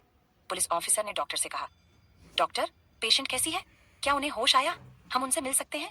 डॉक्टर ने पुलिस ऑफिसर को देखकर कहा, देखिए, अभी किसी भी तरह का सवाल जवाब करने का कोई मतलब नहीं है। पेशेंट को बिल्कुल होश नहीं आया है और कब तक उसे होश आएगा यह कुछ कहा नहीं जा सकता। उनके इंटरनल ऑर्गन्स इंजर्ड हो चुके हैं और उन्हें होश आने में वक्त लग सकता है, या फिर यह भी हो सकता है कि वह कोमा में जा सके। अभी के 48 घंटे पेशेंट के लिए बहुत क्रिटिकल है। 48 घंटे के बाद ही कुछ कहा जा सकता है। डॉक्टर पुलिस ऑफिसर से इतना कहकर समीरा की तरफ मुड़ी और उससे बोली, पेशेंट आपकी कौन लगती है? समीरा ने उनसे कहा, जी, मेरी फ्रेंड है। तभी डॉक्टर ने जो कहा उसे सुनकर समीरा ने अपने मुंह पर हाथ रख लिया और उसकी आंखों से आंसू गिरने लगे। इस जगह पर आकर अभिमन्यु की सांस अटक गई। समीरा भी कुछ बोल नहीं पाई थी और नमन और अभिमन्यु दोनों समीरा को पथराई हुई आंखों से देख रहे थे कि डॉक्टर ने ऐसा क्या कहा था जिससे समीरा उसी वक्त रोने लगी थी। अभिमन्यु ने समीरा से कहा, क्या कहा था डॉक्टर ने? क्या हुआ था मेरी अनु को? समीरा की आंखों से अभी भी आंसू गिरने लगे थे और वह अपनी आंसू भरी धुंधली आंखों से अभिमन्यु की तरफ देख रही थी। फिर उसने बताना स्टार्ट किया, डॉक्टर ने कहा था कि अनामिका के यूट्रस डैमेज होने की वजह से उसकी मां बनने के चांसेस सिर्फ 1% है। यह सुनकर अभिमन्यु ने अपनी आंखों को कस के बंद कर लिया। उसकी हाथों की मुट्ठी बंध चुकी थी और उसकी आंखों के कोनों से आंसू के बूंद गिरने लगे। उसने अपनी आंखें खोली और समीरा को आगे बोलने का इशारा किया। फ्लैशबैक। समीरा डॉक्टर की बातें सुनकर मुंह पर हाथ रखकर रोने लगी थी। उसकी आंखों से आंसू बह रहे थे। तभी डॉक्टर ने उसके कंधे पर हाथ रखकर कहा, खुद को संभालिए, क्योंकि आपको ही आपकी फ्रेंड को संभालना है। देखिए, उनके इंटरनल ऑर्गन्स डैमेज हो गए हैं और सबसे ज्यादा अगर डैमेज हुआ है तो उनका यूट्रस डैमेज हुआ है। ट्रीटमेंट के दौरान उनके इंटरनल ऑर्गन्स ठीक होना मामूली बात है, क्योंकि मेडिसिन और दुआ दोनों काम करेंगे और वह ठीक हो जाएंगी। उन्हें देखभाल की जरूरत है, लेकिन यूट्रस के डैमेज होने के कारण उनकी प्रेगनेंसी परसेंटेज बहुत कम हो गई है। सिर्फ 1% चांसेस हैं कि पेशेंट प्रेग्नेंट हो सकती है, वरना नहीं। अगर आप यह बात उन्हें बताना चाहती हैं तो बता सकती हैं, और अगर नहीं बताना चाहती हैं तो भी आपको इस बात का ध्यान रखना होगा, क्योंकि अगर उन्हें कहीं और से पता चला तो फिर उन्हें संभालना ज्यादा मुश्किल हो जाएगा। क्योंकि एक औरत तब कंप्लीट होती है जब वह एक बीवी और मां बनती है, और हो सकता है इस कमी की वजह से उनसे कोई शादी न करे या उनके पार्टनर्स उन्हें चीट करें। इसलिए आप ध्यान रखें। बाकी तो ऊपर बैठे भगवान की मर्जी है कि वह कब और कैसे किसी की जिंदगी में खुशियां भेजता है। डॉ समीरा को अनामिका को लेकर इतना सब कुछ इसलिए समझ रही थी क्योंकि अनामिका को देखकर उन्हें भी बुरा लग रहा था। इतना कहकर डॉक्टर तो वहां से चली गई, लेकिन समीरा वहीं कॉरिडोर में धम्म से फर्श पर गिरकर रोने लगी, क्योंकि वह दोनों साथ रहती थीं और एक दूसरे की खुशी और ख्वाहिश को वह जानती थी। समीरा को यह पता था कि अनामिका को मां बनने की फीलिंग्स कितनी पसंद थी। हमेशा जब वह किसी प्रेग्नेंट लेडी को देखती थी तो वह यही कहती थी कि वह एक बेबी प्लान करेगी, और वह सिर्फ बच्चे को पालना नहीं जो 9 महीने पेट में रहता है। उसकी किक को, उसकी पेट हलचल करना, सब महसूस करना उसकी सबसे बड़ी ख्वाहिश थी, और आज भगवान ने उससे वही खुशी छीन ली थी। समीरा फपक कर रोने लगी थी। तभी पुलिस ऑफिसर ने कहा, देखिए, डॉक्टर ने सही कहा है, आपको ही उनका ख्याल रखना होगा, इसलिए आपको मजबूत बनना होगा, और आपको तो शुक्र मनाना चाहिए कि वे दरिंदे उनके साथ कुछ कर नहीं पाए, बल्कि उन्होंने ही उन्हें मौत के घाट उतार दिया। आपको पता है, अभी अभी एक डॉक्टर ने आकर मुझे इन्फॉर्म किया कि जिस लड़के को उन्होंने लात मारी थी वह मर चुका है, क्योंकि उसके गले के पास पेशेंट ने बोतल घुसा दी थी। और यह बिल्कुल सही किया था इन्होंने, क्योंकि ऐसे दरिंदे बहुत कमीने होते हैं। मैं तो आपकी फ्रेंड को अप्रिशिएट करता हूँ कि उन्होंने खुद को बचाने के लिए ऐसे दरिंदों को घायल किया है, और इस केस को मैं देख रहा हूँ तो फिक्र करने की जरूरत नहीं है। आपकी फ्रेंड को पूरी तरह से न्याय मिलेगा। आप एक FIR कर दीजिए और साइन कर दीजिएगा, बस उसके बाद मैं देख लूंगा। Officer complaint registered file Samira के पास लाता है और सारी चीज उसमें नोट करवाता है, और समीरा का साइन लेकर वहां से चला जाता है, ये कहकर कि जब अनामिका को होश आएगा तो वह उसके बयान लेने के लिए आएंगे।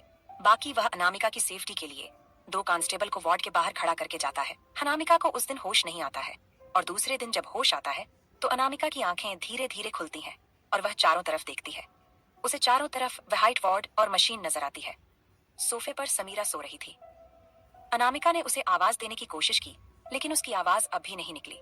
उसने देखा कि उसके हाथ में कैनुला लगा हुआ था और उसकी बॉडी में इतनी दर्द महसूस हो रही थी कि जैसे उसकी जान अब भी निकल जाएगी। उसे मास्क भी लगा हुआ था सांस लेने के लिए, क्योंकि उसकी सांसें बहुत धीमी हो गई थीं। वह वेंटिलेटर में थी। जब धीरे धीरे उसे सब कुछ याद आया कि उसके साथ आखिर क्या हुआ था, तो उसकी आंखों से आंसू निकलने लगे। वह खुद के हाथ पाम को बेड पर पटकने लगी, जबकि उसके हाथ में कैनुला लगा हुआ था, ड्रिप चल रही थी और उसके पैरों में चोटें लगी थीं। प्लास्टर लगा हुआ था क्योंकि उसका पैर टूट चुका था। अनामिका की इस तरह हाथ पांव पटकने से वेंटिलेटर मशीन में बीप की आवाज होने लगी और बीप की आवाज और अनामिका के हाथ पांव पटकने से होने वाली आवाज से समीरा की आंखें खुल गईं और वह अनामिका को इस तरह देखकर भागकर उसके पास आई। उसे अपने सीने से लगाते हुए बोली, अनु, रुक जा अनु, ऐसा मत कर, देखना तबीयत और बिगड़ जाएगी, मत कर ऐसा। ये कहते हुए अनामिका के साथ समीरा भी रोने लगी थी, क्योंकि इस वक्त अनामिका कैसा महसूस कर रही होगी ये वह भी समझ रही थी। अनामिका का चेहरा पूरी तरह से सूज चुका था। उसके गाल पर मारने के निशान थे। उसके माथे पर पट्टी बंधी हुई थी। चोट थी जिससे अभी अनामिका के ऐसा करने से खून रिसने लगा था। अनामिका को समीरा ने इतनी जोर से जकड़ रखा था कि वह हिल भी ना पाए, लेकिन फिर भी अभी जैसे अनामिका महसूस कर रही थी वह अपने से 2 गुना ताकतवर इंसान को खुद से दूर फेंक सकती थी। उसने समीरा को कुछ दूर धक्का दिया और अपने दूसरे हाथ से अपने नाक पर लगे मास्क को हटाकर फेंकते हुए कहा, क्या करूंगी मैं? मेरे साथ क्या हुआ तुझे पता भी है? ऐसे नहीं जी सकती मैं। ये कहते हुए अनामिका फूट फूट कर रोने लगी और वार्ड से आने वाली शोर शराबा सुनकर वहां नर्स और डॉक्टर भागते हुए आए। ये केस एक ही दिन में पूरी तरह से हाईलाइट बन चुका था। टीवी, न्यूज़पेपर, हेडलाइंस, सब जगह अनामिका थी। उसके साथ जितनी दरिंदगी हुई थी उसके कारण यह न्यूज पूरी तरह से टूल पकड़ चुकी थी। यहाँ तक कि जो लड़का मारा गया था वह कोई मामूली लड़का नहीं था, वह एक पावरफुल बिजनेसमैन का बेटा था। और जो लड़के घायल हुए थे उनमें से एक लड़का होम मिनिस्टर का बेटा था, जिसकी वजह से यह न्यूज और ज्यादा सीरियस बन चुकी थी। बस पुलिस और प्रशासन को अनामिका के होश में आने का इंतजार था ताकि अनामिका अपना बयान दे सके, और पुलिस ऑफिसर पर दबाव डाला जा रहा था कि अनामिका से पहले वह बिजनेसमैन और होम मिनिस्टर मिलना चाहते हैं। डॉक्टर और नर्स ने जाकर जल्दी से अनामिका को उसके हाथ और पैरों से पकड़कर सीधा बेड पर लिटाया और डॉक्टर ने उसे एनेस्थीसिया का इंजेक्शन दिया ताकि अनामिका कुछ देर के लिए रिलैक्स हो जाए। और ऐसा हुआ भी। कुछ ही देर में अनामिका की बॉडी पूरी तरह से सुस्त हो गई और वह बेड पर बेजान सी पड़ी थी। समीरा उसे देखकर बस रो सकती थी, उसके दर्द को वह बांट नहीं सकती थी। इससे आगे जानेंगे कि आगे इस कहानी में क्या होगा, लेकिन उसके लिए आप सबको सुननी पड़ेगी मेरी ये कहानी, जिसका नाम है हर डेंजरस विलन। डॉक्टर और नर्स ने जाकर जल्दी से अनामिका को उसके हाथ और पैरों से पकड़कर सीधा बेड पर लिटाया और डॉक्टर ने उसे एनेस्थीसिया का इंजेक्शन दिया ताकि अनामिका कुछ देर के लिए रिलैक्स हो जाए। और ऐसा हुआ भी। कुछ ही देर में अनामिका की बॉडी पूरी तरह से सुस्त हो गई और वह बेड पर बेजान सी पड़ी थी। समीरा उसे देखकर बस रो सकती थी, उसके दर्द को वह बांट नहीं सकती थी। डॉक्टर ने अफसोस जाहिर करते हुए समीरा से कहा, इन्हें खुद से होश आया है, ये बेहतर है, लेकिन जिस तरह से यह बिहेव कर रही है यह इनके लिए प्रॉब्लम क्रिएट कर सकता है। इनकी बॉडी अभी पूरी तरह इंजर्ड है और ऐसे में यह और खुद को नुकसान पहुंचा लेंगी। समीरा ने अनामिका की हालत पर रोते हुए कहा, डॉक्टर, मैं क्या करूं? जो हुआ है उसके वजह से यह ऐसा कर रही है। डॉक्टर ने कहा, अभी तो हम इन्हें संभालने के लिए एनेस्थीसिया का इंजेक्शन दे चुके हैं, लेकिन अब जब इन्हें होश आए तो इन्हें बहुत ध्यान से संभालना होगा। फिर डॉक्टर ने नर्स की तरफ मुड़कर कहा, सिस्टर, ये केस बहुत इंपॉर्टेंट है, इसलिए आप हर वक्त यहाँ रहेंगी और पेशेंट को होश आए तो मुझे इन्फॉर्म करेंगी। इन्हें संभालने की जरूरत है। तभी वहां पर पुलिस ऑफिसर भी भागते हुए आए और उन्होंने अनामिका को ऐसे बेड पर पड़े हुए देखा तो डॉक्टर से पूछा, डॉक्टर, पेशेंट कैसी है? मुझे पता चला होश आया है इन्हें, मुझे इनका बयान लेना है। तभी डॉक्टर ने अनामिका की तरफ दिखाते हुए सीरियस टोन में कहा, आप उनकी हालत देख रहे हैं, किस तरह से वह बयान देने के लायक है। आपको पता है अभी उन्होंने खुद को हर्ट करने की कोशिश की है। अभी इनका बयान ज्यादा जरूरी नहीं है, इनका होश में आना और खुद को संभालना जरूरी है। देखिए, जो भी हुआ है ऐसे हालातों में एक लड़की पूरी तरह से टूट जाती है और यही पेशेंट के साथ हो रहा है। तो मैं आपको यही कहूंगी कि आप इंतजार कीजिए। तभी पुलिस ऑफिसर ने डॉक्टर से कहा, डॉक्टर, आप नहीं समझ रही हैं, जो ये केस है ये बहुत पावरफुल लोगों से जुड़ा हुआ है और इनका बयान बहुत जरूरी है, वरना ना तो इन्हें इंसाफ मिलेगा और ना ही हर उस लड़की को जिसके साथ ऐसा करने वालों को सजा दिला पाऊंगा। मैं आपकी बातें समझ रही हूँ, डॉक्टर ने कहा, लेकिन इसके लिए पेशेंट का होश में रहना भी जरूरी है और इन्हें होश आने के बाद जब ये खुद को ही हर्ट कर रही है तो इस बात की क्या गारंटी है कि ये आपको सही से बयान दे पाएंगी। इतना कहकर डॉक्टर वहां से चली गई और पुलिस ऑफिसर भी सोच में पड़ गए। मैं आपकी बातें समझ रही हूँ, डॉक्टर ने कहा, लेकिन इसके लिए पेशेंट का होश में रहना भी जरूरी है। और इन्हें होश आने के बाद जब ये खुद को ही हर्ट कर रही है, तो इस बात की क्या गारंटी है कि ये आपको सही से बयान दे पाएंगी? इतना कहकर डॉक्टर वहां से चली गई और पुलिस ऑफिसर भी सोच में पड़ गए। डॉक्टर के समझाने पर पुलिस ऑफिसर कुछ देर चुप रहे, फिर गहरी सांस लेते हुए बोले, ठीक है डॉक्टर, मैं थोड़ा वक्त देता हूँ, लेकिन जैसे ही ये स्टेबल हो मुझे तुरंत खबर दीजिएगा। डॉक्टर ने सिर हिलाकर हामी भरी और ऑफिसर वहां से निकल गया। समीरा अब भी अनामिका के पास बैठी थी। उसके माथे पर हल्के हाथ से पट्टी को सीधा कर रही थी। अनामिका बेहोश पड़ी थी, लेकिन उसका चेहरा अब भी दर्द से तना हुआ था। उसकी गालों पर सूखे आंसू की लकीरें साफ नजर आ रही थीं। समीरा ने धीरे से उसका हाथ थामा और फुसफुसाई, अनु, मैं यहाँ हूँ, तू अकेली नहीं है। तुझसे जो छीना गया उसका हिसाब लेकर रहूंगी। तुझे इंसाफ दिलाकर ही दम लूंगी, चाहे कुछ भी हो जाए। इसी बीच वार्ड के बाहर खड़े कांस्टेबल ने फोन कर किसी को खबर दी, शायद किसी सीनियर ऑफिसर को, कि अनामिका होश में आ चुकी है, लेकिन अभी बयान देने की हालत में नहीं है। तभी हॉस्पिटल के कॉरिडोर में एक तेज आहट हुई। एक लेडी रिपोर्टर कैमरा लेकर भागते हुए अंदर आने की कोशिश करने लगी, लेकिन कांस्टेबल ने उसे वहीं रोक दिया। मैम, आप अंदर नहीं जा सकती, ये सिक्योर एरिया है। लेकिन हमें खबर मिली है कि पेशेंट को होश आ गया है और यह केस नेशनल लेवल पर चर्चा का विषय बन चुका है। लोगों को सच जानने का हक है। तभी वहां एक लेडी पुलिस ऑफिसर पहुंची और सख्त लहजे में बोली, ये केस मीडिया ट्रायल का नहीं है, कानून अपना काम करेगा। अभी पेशेंट की हालत नाजुक है, इसलिए प्लीज यहाँ से जाएं। उस रिपोर्टर ने गुस्से से लेडी ऑफिसर को घूर कर देखा और वहां से पैर पटक कर चली गई। अंदर वार्ड में समीरा डॉक्टर से पूछ रही थी, डॉक्टर, कब तक होश में आएगी अनु? कब बात कर पाएगी वो? डॉक्टर ने कहा, अगर वो बिना डिस्टरबेंस के अच्छे से आराम करती रही तो 1-2 दिन में बेहतर हो जाएगी, लेकिन अभी जो मेंटल ट्रॉमा उसने झेला है उससे बाहर आने में टाइम लगेगा। समीरा ने डॉक्टर की बात सुनी और फिर अनामिका के पास बैठकर उसका माथा सहलाने लगी। कुछ ही देर बाद अनामिका ने हल्का सा करवट बदला। आंखें भले ही बंद थीं, लेकिन उसकी उंगलियां हिलीं। समीरा ने तुरंत उसकी हथेली थामी और रुआंशी होते हुए बोली, अनु, मैं हूं तेरे पास, कुछ नहीं होने दूंगी तुझे। अनामिका की उंगलियों की हरकत देखकर समीरा ने उसका हाथ और कसकर थाम लिया। अनु, मुझे सुन सकती है ना तू? समीरा की आवाज कंपा रही थी। अनामिका ने हल्का सा आंख खोली, सामने धुंधली छवि में समीरा को देखा। होंठ हिले, पर आवाज नहीं निकली। आंखें फिर भर आईं। डॉक्टर ने पास आकर उसकी पलकों की हरकत देखी और धीरे से उसकी नब्ज चेक की। गुड, शॉक से बाहर आ रही हैं, थोड़ी देर में बेहतर महसूस करेंगी। समीरा ने आंखें भरकर डॉक्टर को देखा। प्लीज ध्यान रखना डॉक्टर, वो बहुत टूटी हुई है। डॉक्टर ने सिंपैथी से कहा, मैं समझ सकती हूँ, हम एक सीनियर साइकियाट्रिस्ट से भी कांटेक्ट कर रहे हैं। एक बार साइकियाट्रिस्ट से कंसल्टेशन हो जाए और ट्रीटमेंट के दौरान यह पता चल जाए कि उनकी मेंटल कंडीशन किस स्टेज पर है, तो हमें इन्हें हैंडल करने में थोड़ी आसानी हो जाएगी। वरना ये इसी तरह से अगर पैनिक करती रही तो प्रॉब्लम बढ़ सकती है, ये खुद को भी नुकसान पहुंचा सकती है। समीरा डॉक्टर की बातें सुनकर अनु की तरफ देखने लगी। उसने डॉक्टर से कहा, डॉक्टर, जो भी हो, बस आप मेरी फ्रेंड को ठीक कर दीजिए। ये इस तरह मुझे बिल्कुल भी अच्छी नहीं लग रही। तभी वहां पर एक साथ कई फुटस्टेप्स की आवाज आने लगी और धीरे धीरे वह आवाज बढ़ती जा रही थी। कुछ ही देर में वार्ड में 20-25 ब्लैक ड्रेस पहने बॉडीगार्ड आकर खड़े हो गए, जिनके हाथों में गन थी, और उनके साथ 2 आदमी जो उनके आगे थे वह जाकर अनामिका के बेड के पास खड़े हुए। एक ने कुर्ता पायजामा और नेहरू जैकेट पहन रखा था, तो दूसरे ने बिजनेस सूट। जिसने बिजनेस सूट पहना हुआ था उसने अनामिका को देखते हुए कहा, अच्छा, तो इस लड़की ने मारा है मेरे बेटे को? देखने में तो ठीक ठाक है, जो मेरा बेटा चाहता था वह दे देती तो न खुद इस हाल में पहुंचती और न ही मुझसे मेरा बेटा खोना पड़ता। तो अब यह मुझे बेटा पैदा करके देगी। समीरा उनकी बातें सुनकर बिल्कुल हैरान थी। उसे यह समझ में आ गया कि जिन लड़कों ने अनामिका के साथ यह बेदर्दी करने की कोशिश की थी, उनमें से एक जो अब मर चुका था वह इस बिजनेसमैन का बेटा था। लेकिन अभी अभी उसने क्या कहा कि अनामिका उसे बेटा पैदा करके देगी? यह आदमी पागल था क्या? समीरा चुपचाप अनामिका के सिरहाने बैठकर उसकी बातें सुन रही थी। वहीं वह दूसरा आदमी जो होम मिनिस्टर था, उसने कहा, इस लड़की के लिए ये सजा कम है। इसे मारना नहीं है, इसे टॉर्चर करना है और इसे मरने भी नहीं देना है। तभी वहां पुलिस ऑफिसर्स आ गए। पुलिस ऑफिसर ने होम मिनिस्टर और बिजनेसमैन को देखकर कहा, एक्सक्यूज मी सर, आप लोग इस तरह से पेशेंट के वार्ड में नहीं आ सकते। अभी पेशेंट ने अपना बयान नहीं दिया है, इसलिए मैं आप लोगों को उनसे मिलने की परमिशन नहीं देता हूँ। वह पुलिस ऑफिसर दोनों में से किसी का आदमी नहीं था।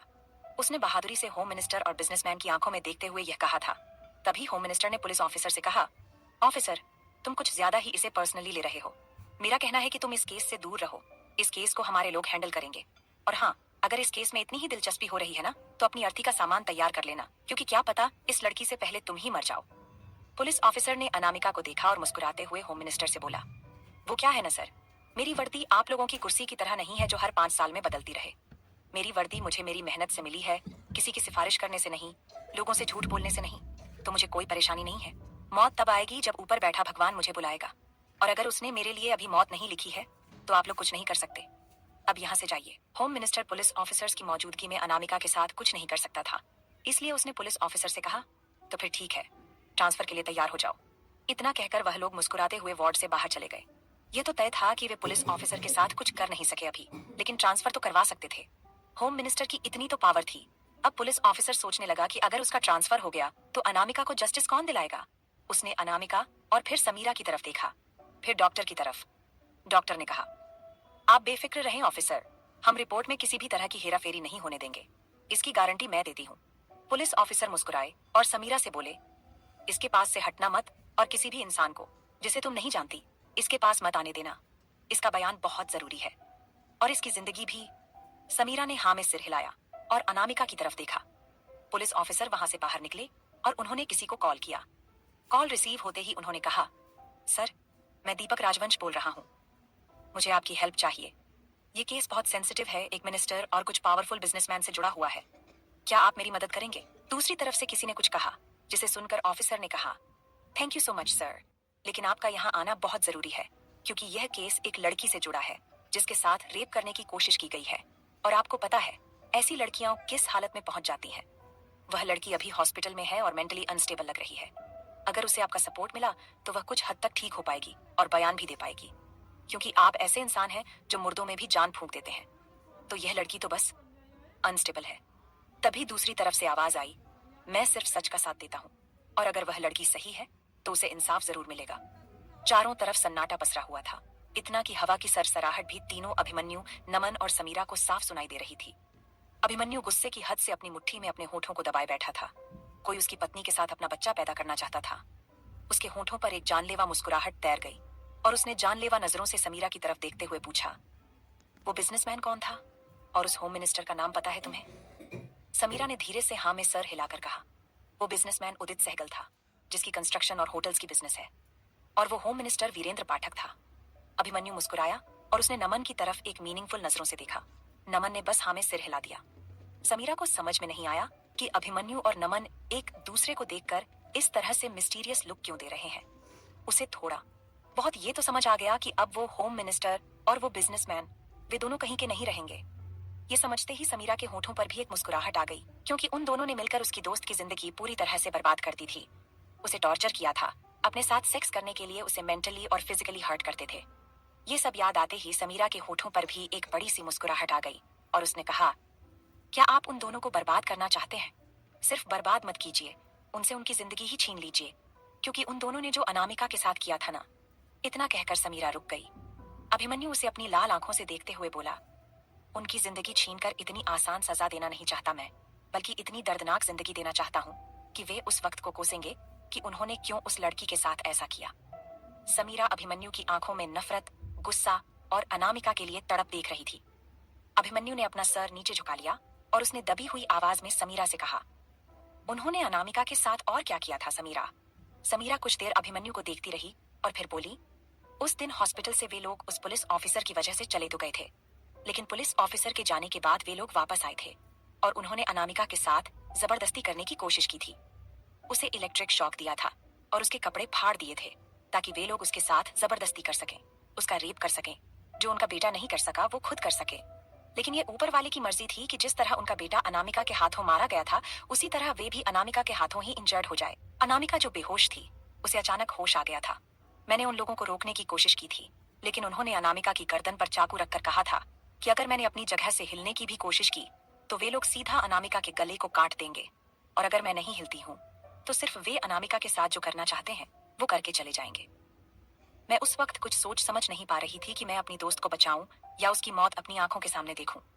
इससे आगे जानेंगे कि आगे इस कहानी में क्या होगा, लेकिन उसके लिए आप सबको पढ़नी पड़ेगी मेरी ये कहानी, जिसका नाम है हर डेंजरस विलेन। अनामिका जो बेहोश थी, उसे अचानक होश आ गया था। मैंने उन लोगों को रोकने की कोशिश की थी, लेकिन उन्होंने अनामिका की गर्दन पर चाकू रखकर कहा था कि अगर मैंने अपनी जगह से हिलने की भी कोशिश की तो वे लोग सीधा अनामिका के गले को काट देंगे, और अगर मैं नहीं हिलती हूँ तो सिर्फ वे अनामिका के साथ जो करना चाहते हैं वो करके चले जाएंगे। मैं उस वक्त कुछ सोच समझ नहीं पा रही थी कि मैं अपनी दोस्त को बचाऊं या उसकी मौत अपनी आंखों के सामने देखूं। लेकिन तभी अनामिका की आंखें खुलीं और अनामिका ने जो चाकू उसके गर्दन पर रखी हुई थी, उसी चाकू को पकड़कर उस बिजनेसमैन के हाथ पर मार दिया था, जिससे उस बिजनेसमैन की 2 उंगलियां भी कट गई थीं। और वो बौखलाया हुआ अनामिका को देख रहा था।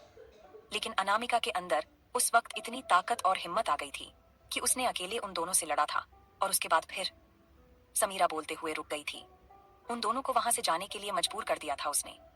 ये कहते हुए समीरा को खुद की बुजदिली और अनामिका की बहादुरी पर हंसी आई थी।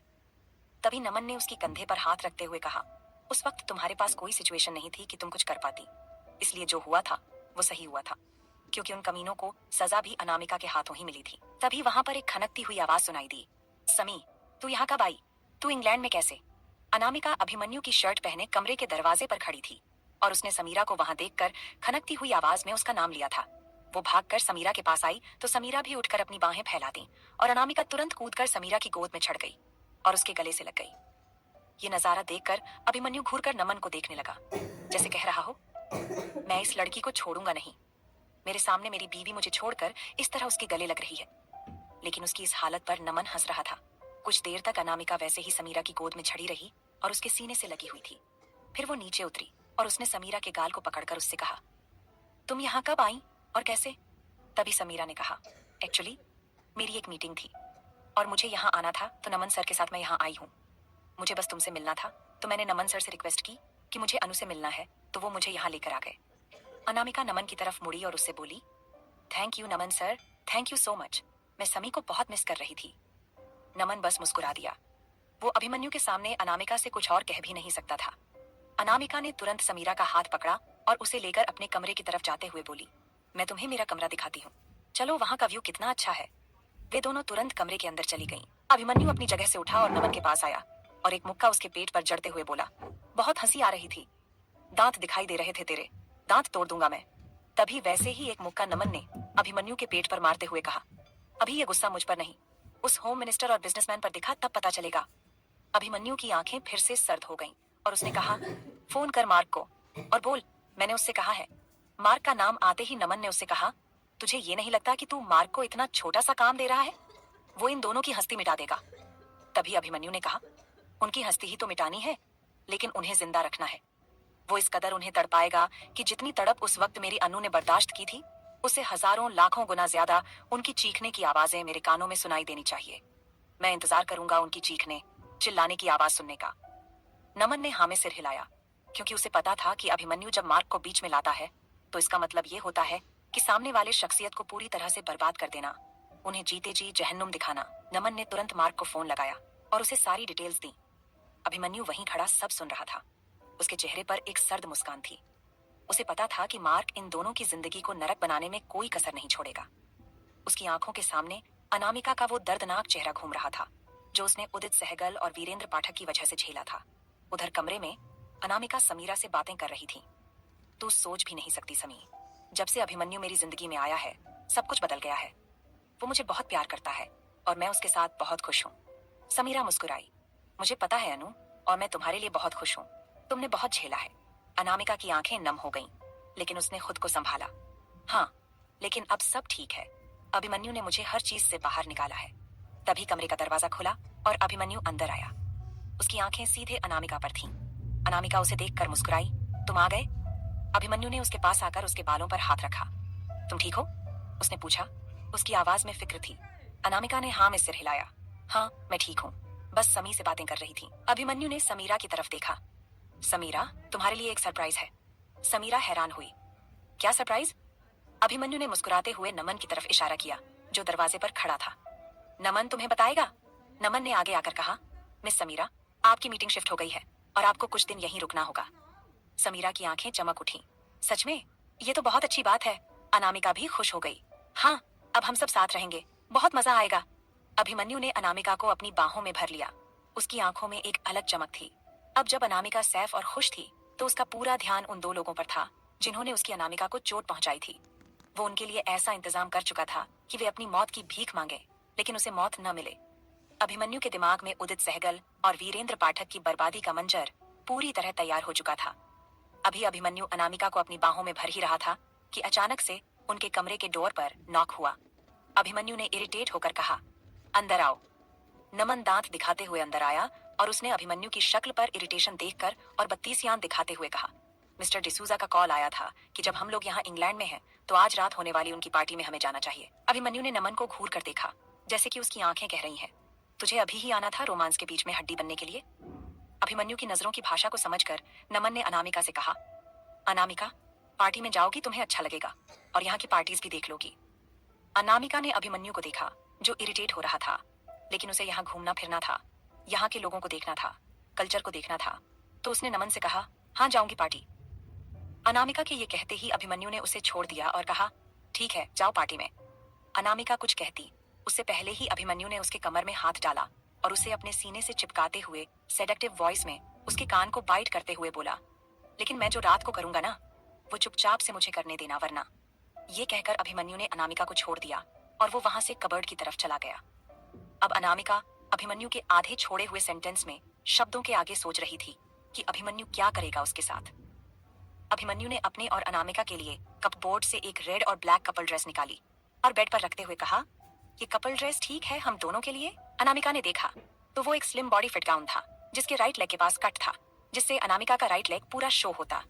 अनामिका उस ड्रेस को देखकर थोड़ी नॉटी अंदाज में अभिमन्यु से बोली, इस ड्रेस में मुझे देखकर खुद पर कंट्रोल कर लोगे ना? तो ठीक है।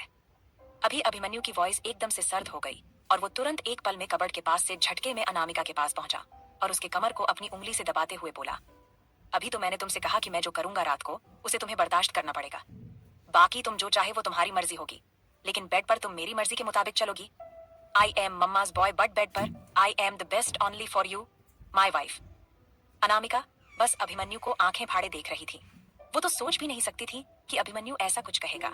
वहीं दूसरी तरफ नमन और समीरा। नमन ने जब समीरा को पार्टी में जाने के बारे में बताया तो समीरा ये कहने लगी कि उसके पास तो कोई पार्टी ड्रेस है ही नहीं, वो तो नॉर्मल फॉर्मल ड्रेस लेकर आई थी ताकि यहाँ सिर्फ उसे अभिमन्यु के पास आकर कुछ इंपॉर्टेंट वर्क करना है और वापस उसे इंडिया जाना है। नमन एकदम से उसके पास आया और धीरे से बोला, तुम डोरेमोन पजामा कुर्ता में भी बहुत अच्छी लगती हो, तुम कुछ भी पहनोगी तो अच्छी लगोगी।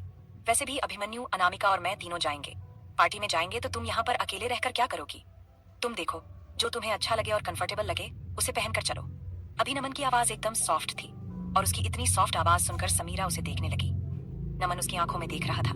दोनों के बीच एक अनकहा एहसास पनप रहा था। नमन ने अनायास ही अपने हाथ को ऊपर उठाया और समीरा के गाल पर रख दिया। समीरा भी कुछ कह नहीं पाई, वो बस उसकी आंखों में खोई हुई थी। नमन अब भी अपने चेहरे को समीरा के चेहरे की तरफ आगे बढ़ा रहा था और नमन को ऐसा करते हुए देखकर न जाने क्यों समीरा ने अपनी आंखों को बंद कर लिया। उसकी सांसें धीरे धीरे बढ़ रही थीं और दिल की धड़कन भी सुनाई दे रही थी। जैसे ही दोनों के होंठ आपस में टकराते तभी नमन का फोन रिंग करने लगा। इस आवाज को सुनकर नमन एकदम से अपने होश में आया और समीरा से थोड़ा दूर हुआ। समीरा भी एकदम से हड़बड़ा गई थी और वो दूसरी तरफ मुड़कर खुद को काबू करने की कोशिश कर रही थी क्योंकि उसकी सांसें बढ़ चुकी थीं। वहीं अभिमन्यु और अनामिका के कमरे में दोनों इस वक्त बाथरूम में शावर के नीचे खड़े थे और अभिमन्यु अनामिका को किस कर रहा था। उसके दोनों हाथ अनामिका के हिप्स पर थे और उसने अनामिका को ऊपर उठाया हुआ था। अभिमन्यु अपने होठों का दबाव देते हुए अनामिका के होठों को किस कर रहा था और अनामिका ने अपनी बाहों का घेरा अभिमन्यु के गले पर डाला हुआ था। उसने अभिमन्यु के बालों को सहलाते हुए उसके मुंह पर अपनी जीभ डाल दी और वो उसकी जीभ से अपनी जुबान लड़ाते हुए उसे छकने लगी। वहीं अभिमन्यु अब अनामिका को वॉल से लगाकर उसे और पैशनेट और डीप तरीके से किस करने लगा। कुछ देर अनामिका को पैशनेट किस करने के बाद अभिमन्यु ने उसके होठों को अपने होठों से आजाद किया और कहा, वाइफी अभी अगर आगे कंटिन्यू करेंगे ना तो पार्टी में नहीं जा पाएंगे, तो इसके आगे के लेवल को हम रात को कंटिन्यू करते हैं। इतना कहकर अभिमन्यु ने अनामिका के बॉडी पर शावर जेल लगना शुरू कर दिया। अनामिका बस उसे देख रही थी और अभिमन्यु उसे नहला रहा था। अनामिका को नहलाने के बाद अभिमन्यु ने उसके बालों को टॉवल से लपेटा और बाथरोब पहनाकर उसे स्लैब पर बैठा दिया और उससे कहा, तुम यहाँ पर बैठो, मैं शावर लेकर आता हूँ। अनामिका बस उसे देख रही थी। कुछ ही देर में अभिमन्यु शावर ले रहा था, तभी उसने अनामिका की आंखों में अपने लिए हसरत देखी। अभिमन्यु ने उससे कहा, यूं हसरत भरी निगाहों से मत देखो जान, वरना पार्टी में जाना कैंसिल करके बाथरूम रोमांस शुरू कर दूंगा। अभिमन्यु की यह कहने पर अनामिका हंसने लगी तो अभिमन्यु ने आगे कहा, तुम्हारी यह हंसी कत्ल कर देती है हमारा, और हमें पसंद भी तुम्हारी यही हंसी आती है जो हमारे कत्ल का कारण बनती है। अनामिका उसे शायरी करते हुए देखकर बोली, आज बड़े शायराना अंदाज में हमारे पतिदेव नजर आ रहे हैं, क्या बात है? एक बार फिर से अभिमन्यु ने शायराना आनंद कहा। जब बीवी इतनी खूबसूरत हो तो पति को शायर बनने में क्या हर्ज है। अभिमन्यु अब तक शावर ले चुका था और उसने बाथरोब पहनकर अनामिका के पास आकर उसे अपनी गोद में उठाया और उसे कमरे की तरफ लेकर जाते हुए बोला, बीवी के पास मूड रोमांटिक होना चाहिए, माँ के पास मूड चाइल्डिश होना चाहिए और अदर के पास मूड भयानक होना चाहिए, ताकि आपकी फेशियल एक्सप्रेशंस को देखकर आपके माइंड और दिल में क्या चल रहा है ये कोई पता न कर सके, वरना आप दुनिया को अपने इशारों पर नहीं चला सकते। तभी अनामिका को याद आया कि उस दिन उन पर अटैक अभिमन्यु को मारने के वजह से शुरू हुई थी और वह लड़कियां जो आई थीं, उन्होंने अभिमन्यु को AR कहा था। अनामिका ने अपनी बाहें अभिमन्यु के गले में डालते हुए कहा, उस दिन जो अटैक हुआ था वो आपको मारने के लिए आए थे ना। अनामिका के इस सवाल को सुनकर अभिमन्यु के फेशियल एक्सप्रेशंस चेंज हो गए। उसने अनामिका को ड्रेसिंग मिरर के पास चेयर पर बैठाया, हेयर ड्रायर लगाया और अनामिका के बालों पर उंगलियां फिराकर सुखाते हुए कहा, वो लोग मुझे मारने आए थे क्योंकि इंग्लैंड में मैंने उनके पूरे गैंग को बर्बाद कर दिया, मार दिया। सिर्फ उनका बॉस बचा है, इसलिए अब वो मुझे मारना चाहते हैं और उस दिन भी वो मुझे मारने आए थे। अनामिका मिरर के जरिए चुपचाप कुछ देर अभिमन्यु की फेशियल एक्सप्रेशंस को देखने लगी। फिर उसने कहा, आप क्या करते हो अभिमन्यु और आप कौन हो? मुझे तो सिर्फ इतना पता है कि आप एक बिजनेसमैन हैं, लेकिन जिस तरह आपके ऊपर अटैक हो रहे हैं इससे यही लगता है कि आपका कुछ सीक्रेट है, क्योंकि बिजनेस रिलेटेड इतनी बड़ी दुश्मनी नहीं होती कि कोई किसी की जान लेने की कोशिश करे। इससे आगे जानेंगे कि आगे इस कहानी में क्या होगा, लेकिन उसके लिए आप सबको सुननी पड़ेगी मेरी ये कहानी जिसका नाम है हर डेंजरस विलन। अनामिका मिरर के जरिए चुपचाप कुछ देर अभिमन्यु की फेशियल एक्सप्रेशंस को देखने लगी। फिर उसने कहा, आप क्या करते हो अभिमन्यु और आप कौन हो? मुझे तो सिर्फ इतना पता है कि आप एक बिजनेसमैन हैं, लेकिन जिस तरह आपके ऊपर अटैक हो रहे हैं इससे यही लगता है कि आपका कुछ सीक्रेट है, क्योंकि बिजनेस रिलेटेड इतनी बड़ी दुश्मनी नहीं होती कि कोई किसी की जान लेने की कोशिश करे। अभिमन्यु अनामिका के बालों में हाथ फेरते हुए उन्हें सुखाते हुए बोला, मैं एक अंडरवर्ल्ड लीडर हूँ, द डार्क डेविल किंग हूँ। अंडरवर्ल्ड में मेरे इशारे पर सब काम होते हैं, मैं जो कहूंगा वही होगा और इसलिए मुझ पर अटैक्स भी होते हैं। अनामिका, तुम्हें पता है बहुत कम ऐसे लोग हैं जो जानते हैं कि अभिमन्यु राणावत ही AR है जो अंडरवर्ल्ड का किंग है। AR की धड़ से सिर अलग करने के लिए हजारों लोग बैठे हैं, उन सबको मेरी गर्दन चाहिए। उन्हें मौका मिलेगा और मेरी गर्दन को मेरे बॉडी से अलग कर देंगे, लेकिन किसी को यह नहीं पता कि AR ही अभिमन्यु राणावत है और मैं हमेशा ही मॉम को प्रोटेक्ट करता हूँ। मैं मॉम के साथ नहीं भी रहता हूँ तो भी मॉम मेरी हिफाजत में रहती है। अभिमन्यु ने हेयर ड्रायर नीचे रखा और कहा, तुम्हें पता है नॉर्मल लड़की से शादी क्यों नहीं करना चाहता था? मॉम ने मुझे बहुत बार शादी करने के लिए कहा, लेकिन मैं किसी की जिंदगी अपनी वजह से बर्बाद नहीं करना चाहता था। मैं ये नहीं चाहता था कि मुझे किसी से मोहब्बत हो और मैं उसे खो दूं। मेरी मोहब्बत को मैं पहले ही खो चुका था, दूसरी बार खोकर नहीं जी पाता। उस दिन जब अटैक हुआ था हम पर और वो लड़कियां तुम्हें घेर कर खड़ी थीं, मारने के लिए तो मेरी जान निकल रही थी। मुझे लगा अगर तुम्हें कुछ हो गया तो मैं मर जाऊंगा। जैसे ही अभिमन्यु ने यह कहा, अनामिका पीछे मुड़ी और वह अभिमन्यु की कमर के चारों तरफ अपने हाथ लपेटकर उसके कमर से लग गई और उसने अपनी सांस भरी आवाज में कहा, मैं आपको छोड़कर कहीं नहीं जाऊंगी। मैं आपसे बहुत प्यार करती हूँ अभिमन्यु। अगर आपने कभी मुझे खुद से दूर किया ना तो मैं मर जाऊंगी। अभी यह खुशनुमा माहौल एकदम से इमोशनल हो गया था। अभिमन्यु ने अनामिका के बालों को चूमते हुए कहा, इसलिए तो डर रहा था कि कहीं तुम कमजोर हुई तो तुम्हें खो न दूं। लेकिन उस दिन जो तुमने उन लड़कों को, बॉडीगार्ड को और उन लड़कियों को मारा है ना, वो देखकर मैं बहुत खुश हुआ था। आई एम सो हैप्पी कि मेरी वाइफ ऐसी सिचुएशन को हैंडल कर सकती है। और जान, तुम्हें खुद से दूर करना तो छोड़ो, तुम्हें अपने से 10 फीट दूर तक नहीं कर सकता। सांसों में बस रही हो तुम। मुझे लगता था मैं अपनी पहली मोहब्बत को कभी भुला नहीं पाऊंगा। झूठ कहते हैं वो लोग कि मोहब्बत दोबारा नहीं होती, बस इंसान सही जिंदगी में आना चाहिए और सही वक्त में आना चाहिए, वरना अक्सर मोहब्बत तो सच्ची होती है, लेकिन या तो वक्त गलत होता है या इंसान। अभिमन्यु ने प्यार से अनामिका के माथे पर किस किया और उसे उठाकर खड़ा किया। उसके पहने हुए बाथरोब के नोट को खोलकर उसके जिस्म से बाथरोब अलग कर दिया। फिर उसे उसके गारमेंट्स पहनाया और रेड ड्रेस उसे पहना दी। अब अनामिका उसके सामने खड़ी थी। अभी उसने कोई मेकअप नहीं किया था। उसने शर्ट उठाई और अभिमन्यु को पहनाते हुए नीचे से ऊपर तक सारे बटन बंद करते हुए कहा, सारे बटन बंद होने चाहिए। हीरोगिरी करने की जरूरत नहीं है। अगर आपकी चेस्ट का जरा सा भी हिस्सा मुझे नजर आया या किसी लड़की की नजर मुझे आप पर नजर आई तो मैं आपको कच्चा चबा जाऊंगी। अभिमन्यु ने अपनी पैंट पहनते हुए अनामिका से कहा, तुम मुझे कच्चा चबा लो वो चलेगा, लेकिन कोई और लड़की अगर मुझ पर नजर डाले तो तुम मुझे कच्चा चबाओगी, ये नहीं चलेगा, क्योंकि फिर तुम जंगली बिल्ली बन जाओगी और मुझे नोच खाओगी। अभिमन्यु के ये कहने पर अनामिका उसे घूरने लगी। अनामिका ने उसकी कोट उसे पहनाई और उसके बालों को जेल से सेट करने लगी। वहीं अभिमन्यु अनामिका के होठों पर लिपस्टिक लगा रहा था। उसने कुछ डायमंड की बूंदें उसके कानों में पहनाई और फिर डायमंड का वन चैन लॉकेट उसे पहनाया। अब अनामिका सिंपल लेकिन ग्रेसफुली रेडी थी। तो अभिमन्यु ने उसका हाथ पकड़ते हुए कहा, चलो उन दोनों को देखते हैं वो रेडी हुए कि नहीं। दोनों अपने कमरे से बाहर निकले और देखा तो नमन हॉल में ब्लैक 3 पीस सूट पहने इधर उधर समीरा के इंतजार में चक्कर काट रहा था। अभिमन्यु ने उसे देखकर कहा, क्या हुआ, ऐसे चक्कर क्यों काट रहे हो, समीरा नहीं आई क्या। तो नमन ने उन दोनों की तरफ देखा और कहा, मैंने उसे रेडी होने के लिए तो कहा था, लेकिन वो कह रही थी कि उसने पार्टी टाइप ड्रेस रखी नहीं थी अपनी सूटकेस में। अब पता नहीं वो जाएगी या नहीं, लेकिन अगर हम तीनों चले जाएंगे तो वो अकेली रह जाएगी। तो एक काम करो, तुम लोग चले जाओ, मैं उसके लिए इंतजार कर लेता हूँ। तभी अनामिका ने अभिमन्यु के हाथ से अपना हाथ छुड़ाया और समीरा के कमरे के डोर पर नॉक करते हुए बोली, सामी दरवाजा खोल, मैं अंदर आ रही हूँ। तभी उसने पाया कि दरवाजा तो खुला हुआ है। अनामिका अंदर चली गई और कुछ ही देर में वो समीरा का हाथ पकड़े बाहर आई, जिसे नमन बस देखता ही रह गया, क्योंकि अभी समीरा ने एक बेबी पिंक कलर का नी लेंथ फ्रॉक पहना हुआ था और उस फ्रॉक में वो बहुत खूबसूरत, एकदम चाइल्डिश बच्चे जैसी लग रही थी। समीरा की प्रेगनेंसी को ऑलरेडी 5 मंथ्स कंप्लीट हो चुके थे और ऐसे फ्रॉक में समीरा का टमी पूरा बाहर की तरफ शो कर रहा था। समीरा और अनामिका दोनों एक दूसरे का हाथ पकड़े उन दोनों को वहीं खड़े छोड़कर आगे डोर की तरफ चली गईं। अभिमन्यु ने नमन के कंधे पर हाथ रखते हुए कहा, अगर पसंद है तो बोल देना, क्यों छुपा रहा है अपनी फीलिंग्स। नमन ने उसके हाथ को अपने कंधे से हटाते हुए कहा, उसकी जिंदगी में कोई और है यार, वो उसकी वाइफ ना सही उसके बच्चे की माँ बन चुकी है। अभिमन्यु ने मुस्कुराकर कहा, मोहब्बत में जिस्म का छूना लाजमी है, लेकिन अगर रूह से मोहब्बत हो तो किसी और के बच्चे को अपना नाम देना कौन सी बड़ी बात है। अगर तू उससे सच में प्यार करता है तो उसे अपना ले। वैसे भी तुझे पता है ना कि अनामिका मेरी जिंदगी में कैसे आई थी। वो अपनी सहेली की जिंदगी बर्बाद ना होने की वजह से मेरी शादी में आकर हंगामा कर चुकी थी और उसके बाद आई थी वो मेरी जिंदगी में। तो तुझे पता है कि समीरा की जिंदगी में उसका बॉयफ्रेंड अब नहीं है, क्योंकि वो उसे छोड़कर किसी और से शादी कर चुका है। अगर तू चाहे तो समीरा तेरी जिंदगी में आ सकती है। उसके बाद आगे चलते हुए अभिमन्यु ने कहा, तुझे क्या लगता है मुझे नहीं पता कि उसके पेट में पल रहा बच्चा किसका है और उसका बाप कौन है। जैसे ही नमन ने ये सुना, उसकी नजरें अभिमन्यु के चेहरे को देखने लगीं। अभिमन्यु मुस्कुरा रहा था और उसने कहा, अपने बच्चे को अपना नाम देने में कौन सी हिचक है। अगर तू उसे ये नहीं बता पा रहा है कि उस दिन क्लब में वो उसके बॉयफ्रेंड के साथ नहीं तेरे साथ थी, तो उसे नॉर्मली प्रपोज कर दे और कह दे कि तू उससे शादी करना चाहता है। वैसे भी तेरी मोहब्बत और तेरा बच्चा तेरे पास आ जाएगा, और सच बताकर करना चाहता है तो वो भी कर सकता है।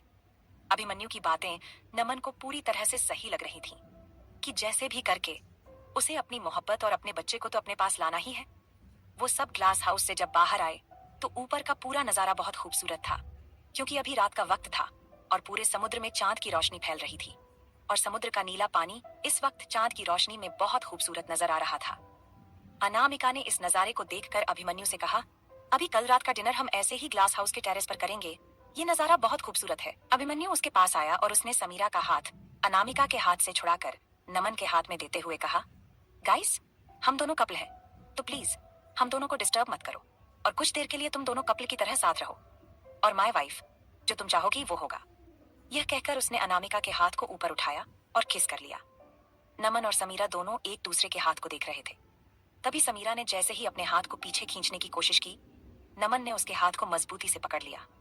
बिना कुछ बोले वो अभिमन्यु और अनामिका के आगे से निकलते हुए जाकर बोट के तार को वॉल से हटाया और उसने बोट को स्टार्ट करते हुए अनामिका और अभिमन्यु से कहा, फिलहाल के लिए तो हमें अभी पार्टी में जाना है, नहीं तो मिस्टर डिसूजा गुस्सा करेंगे। तो दोनों लव बर्ड्स आकर बैठो, हम निकलते हैं। वो दोनों भी जाकर बोट में बैठ गए। अब नमन बोट को कंट्रोल करते हुए समुद्र के बीच से किनारे की तरफ जा रहा था। कुछ 15 मिनट के बाद वो लोग किनारे पर पहुंचे तो उन्होंने देखा कि जैक पहले से ही उनके इंतजार में एसयूवी लेकर खड़ा है।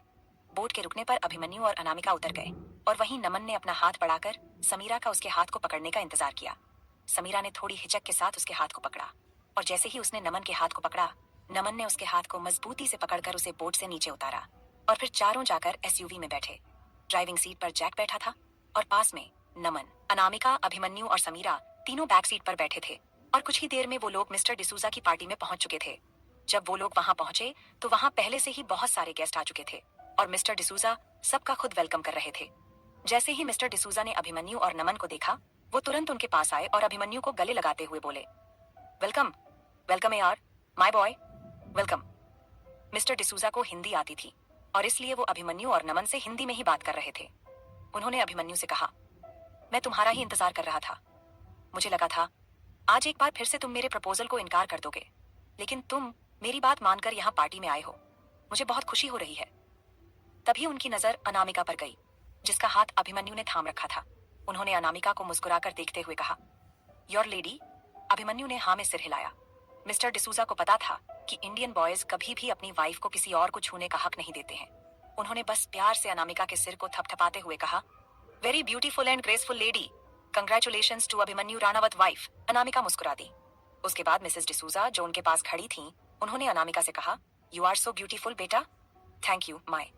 जैसे ही अनामिका ने कहना चाहा, मिसेस डिसूजा ने उसे रोकते हुए कहा, Abhimanyu like my son. Anamika मुस्कुराई और बोली, जी आंटी। तभी मिस्टर डिसूजा की नजर नमन पर गई और उन्होंने समीरा को देखकर नमन से पूछा, so is this your lady. अभी समीरा मिस्टर डिसूजा की बात का इनकार करती, उसे पहले ही नमन ने जवाब में कहा, yes she is mine. Samira बस उसकी शक्ल ही देखती रह गई, क्योंकि ऐसा तो कुछ था ही नहीं उनके बीच में। फिर भी वो उसकी लेडी कैसे बन गई। लेकिन समीरा इस बात का इनकार करती, तब तक नमन ने उसका हाथ पकड़कर धीरे से दबाया, ताकि वो ये बात ना बोले कि वो उसकी वाइफ नहीं है। समीरा चुप रह गई और बस मुस्कुरा दी। तो मिस्टर डिसूजा बोले, अब यहीं पर बातें नहीं करनी है, चलो पार्टी अंदर शुरू हो चुकी है और तुम थोड़ा बचकर रहना, क्योंकि तुम्हारी शादी की खबर नहीं आई है अभी तक।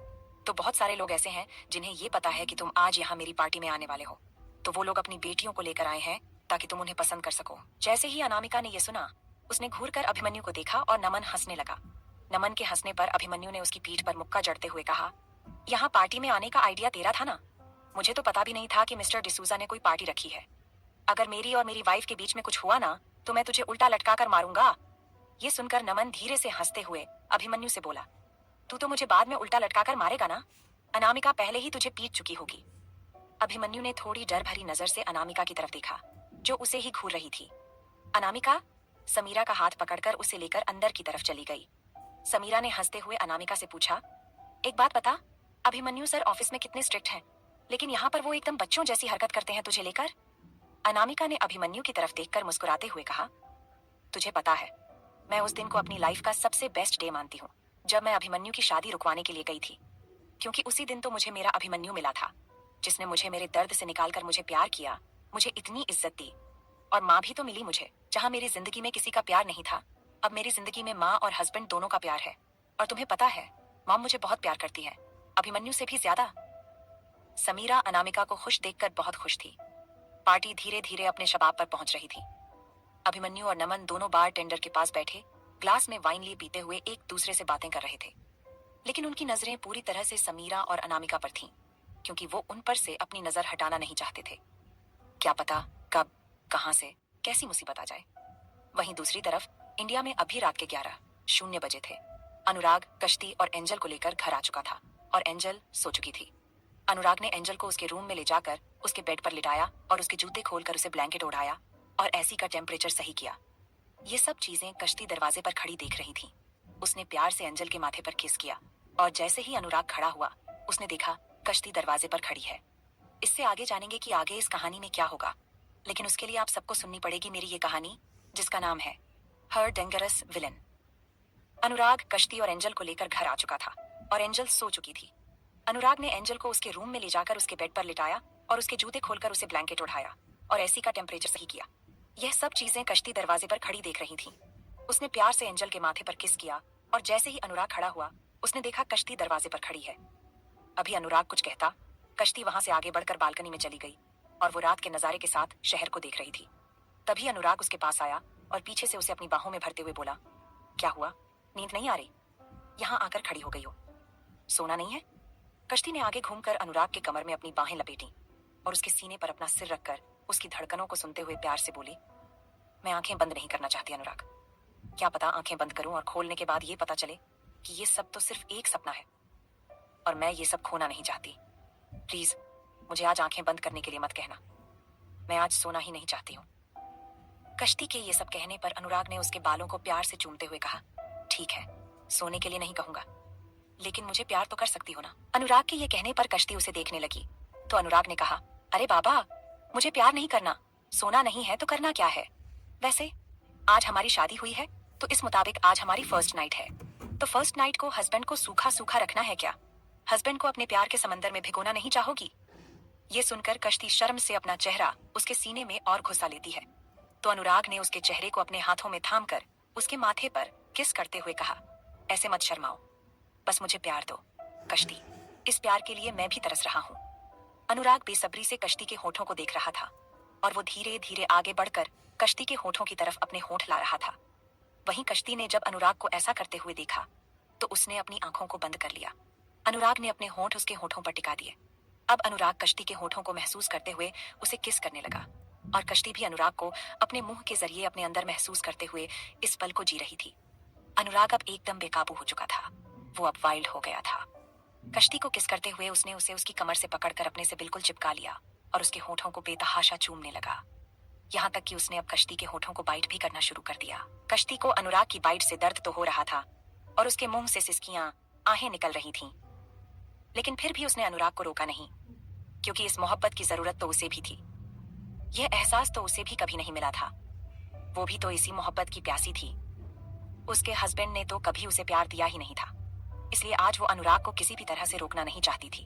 अनुराग बेतहाशा कश्ती के होठों को चूम रहा था। उसने अब कश्ती की पीठ को सहलाने भी शुरू कर दिया था। कुछ ही देर में कश्ती की सांस जैसे उखड़ने लगी। जब अनुराग को ऐसा महसूस हुआ तो उसने कश्ती के होठों को अपने होठों से आजाद किया, लेकिन उसे खुद से दूर नहीं किया, बल्कि उसके माथे से अपना माथा टिककर वो गहरी सांस भरने लगा। कश्ती भी सांस फूलने की वजह से जल्दी जल्दी सांस ले रही थी। दोनों एक दूसरे को अपनी गर्म सांसों से भिगो रहे थे। तभी अनुराग ने कश्ती को देखा, जिसकी आंखों में नशा साफ नजर आ रहा था और इस नशे में अनुराग बह जाना चाहता था। यह नशा करना चाहता था वो। उसने झटके से कश्ती को अपनी गोद में उठाया और कमरे के अंदर लेकर आया। उसने एंजेल को देखा जो सो रही थी। वो कमरे से बाहर निकला। उसने आराम से डोर लॉक किया और अपने कमरे की तरफ चला गया। कश्ती ने उसके गले में अपनी बाहें डाल रखी थीं। उसने भरी हुई सांसों में पूछा, एंजेल उठेगी नहीं हमारे बिना? कश्ती की ऐसी सांसें भरी आवाज अनुराग को मदहोश कर रही थी। उसने कश्ती की तरफ देखा और कहा, नहीं उठेगी, थक गई है ना? अब तुम्हारी बारी है थकने की।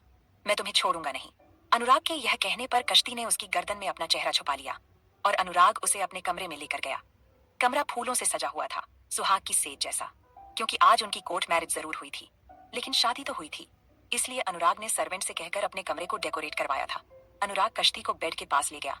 उसने उसे लेटिया और अपने कोट को खोलकर सोफे पर फेंकते हुए कश्ती के ऊपर आ गया। उसने कश्ती के होठों को एक बार फिर से किस करना शुरू कर दिया। कश्ती भी अपने हाथ उसके बालों में फिराने लगी। वो अपनी उंगलियां उसके बालों में फंसा रही थी और उसके होठों पर अपने मूवमेंट कर रही थी।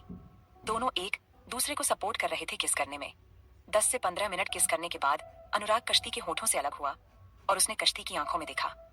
तभी उसने कश्ती के साड़ी के पल्लू को उसके सीने से हटा दिया और उसकी गर्दन पर किस करने लगा। कश्ती ने अपनी आंखें बंद कर ली और वो आहें भरने लगी।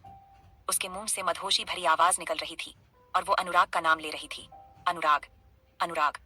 और कश्ती का यूं अनुराग का नाम लेना अनुराग को और एक्साइटेड कर रहा था। उसने कश्ती के ब्लाउज को उसके कंधे से सरका कर नीचे किया और उसके कंधे को किस करने लगा। फिर उसकी गर्दन को किस करने लगा। उसके क्लीवेज तक किस करते हुए आया और बाइट करने लगा। उतने में ही कश्ती छटपटा रही थी। यह पल अनुराग को बहका रही थी और कश्ती अपनी आवाज में मदहोशी भरे उसका नाम ले रही थी। अनुराग ने कश्ती के ब्लाउज को खोलकर बेड के नीचे डाला। कश्ती बस उसकी आंखों में देख रही थी। तभी अनुराग ने कश्ती के माथे को चूम कर उससे पूछा, मुझे इजाजत है ना आगे बढ़ाने की? कश्ती अपने मुंह से कुछ ना बोल सकी, लेकिन उसने अपने पलकों को झुका लिया जो उसकी रजामंदी की गवाही दे रहे थे। अनुराग नीचे झुका और उसने कश्ती के सीने को चूमना शुरू कर दिया और उसके ब्रेस्ट के नीचे के हिस्से को, उसके पेट को और हर जगह वो अपने होठों के निशान छोड़ रहा था। वो उसे किस कर रहा था। उसने कश्ती के नेवल को बार बार चुम्मा और बार बार उसे लिक करने लगा, जो कश्ती को बार बार डिस्चार्ज होने पर मजबूर कर रही थी। और कश्ती मदहोशी भरी आवाज में अनुराग का नाम ले रही थी। तभी अनुराग ने झटके से कश्ती को पीछे घुमाया और उसकी पूरी पीठ को किस करने लगा। उसने अपने दांतों से कश्ती के ब्रा के हुक को खोला और उसके बाद उसके ब्रा को भी उसके जिस्म से निकाल के बेड साइड नीचे डाल दिया। अब अपर नेक्ट कश्ती उसके सामने थी। कश्ती ने शर्म से अपने हाथों का अपने सीने पर रख लिया और अपना चेहरा दूसरी तरफ मोड़ लिया। अनुराग उसके ऐसा करने से मुस्कुरा उठा और उसने उठकर अपनी शर्ट को खोलकर साइड में रख दिया और उसने कश्ती के हाथ को हटाकर उसके सीने को चुम्मा और उसके निप्पल को अपने मुंह में लेकर शक करने लगा। इस पल में जैसे कश्ती एकदम से पागल हो जाती है। उसने अपने सीने पर अनुराग के होठों को दबाया और अनुराग एकदम बच्चों की तरह उसके सीने को चूम रहा था, सक रहा था, उसे पागल कर रहा था। अनुराग के लिए भी यह पल एक सौगात थी जो आज कश्ती ने उसे दिया था। अनुराग ने धीरे धीरे करके कश्ती के बदन पर लिपटे उस आखिरी कपड़े को भी उसके बदन से अलग करके साइड में डाल दिया। अब कश्ती पूरी तरह से उसके सामने नेक्ड थी। अभी सिर्फ छोटी सी पेंटिंग उसके थाइस के बीच में फंसी हुई थी। अनुराग ने कश्ती को देखा। और फिर अपने दांतों से उसकी पेंटियों की इलास्टिक को नीचे सरकाकर उसकी पेंटी निकालकर साइड में डाल दिया और उसकी थाइस को पकड़ के उसकी सॉफ्टनेस को अपने होठों से महसूस करने लगा। कश्ती भी अपने दोनों पैर अनुराग के गर्दन पर लपेटकर उसके होठों को अपने सॉफ्टनेस में दबाने लगी। अनुराग पागलों की तरह उसकी सॉफ्टनेस को चूम रहा था और कश्ती उतनी ही बेड पर मचल रही थी, तड़प रही थी। वो अपने सर को पीलों पर दबा रही थी और अपने ही हाथों से अपने सीने को रब कर रही थी।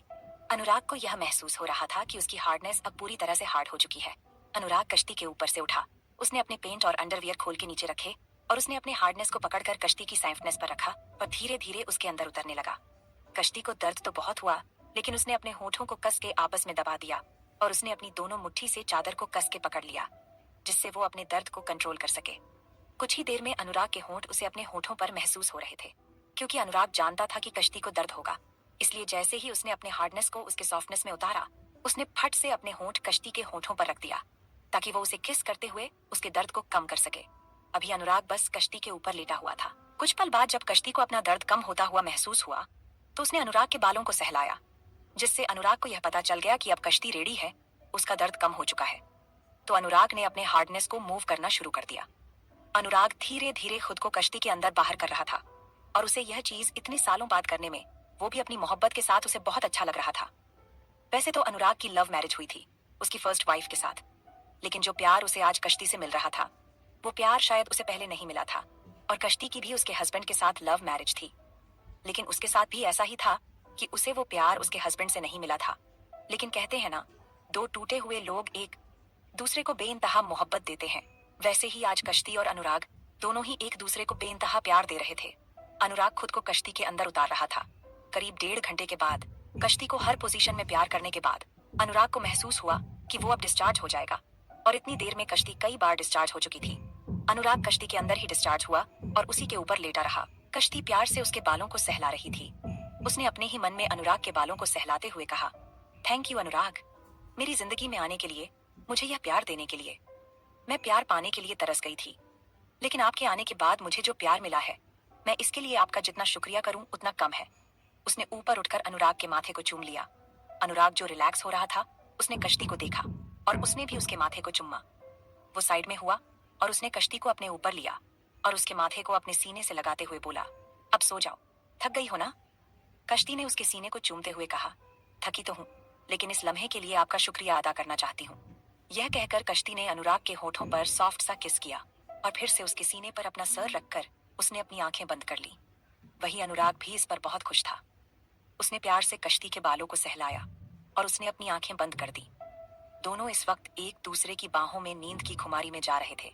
वहीं दूसरी तरफ इंग्लैंड में अभिमन्यु और नमन अभी अनामिका और समीरा के पास थे और कई ऐसे बिजनेसमैन थे जो उनके पास आकर बात करना चाहते थे और कहीं ऐसी भी लड़कियां थीं जो उनके पेरेंट्स के बोलने पर अभिमन्यु के पास आना चाहती थीं।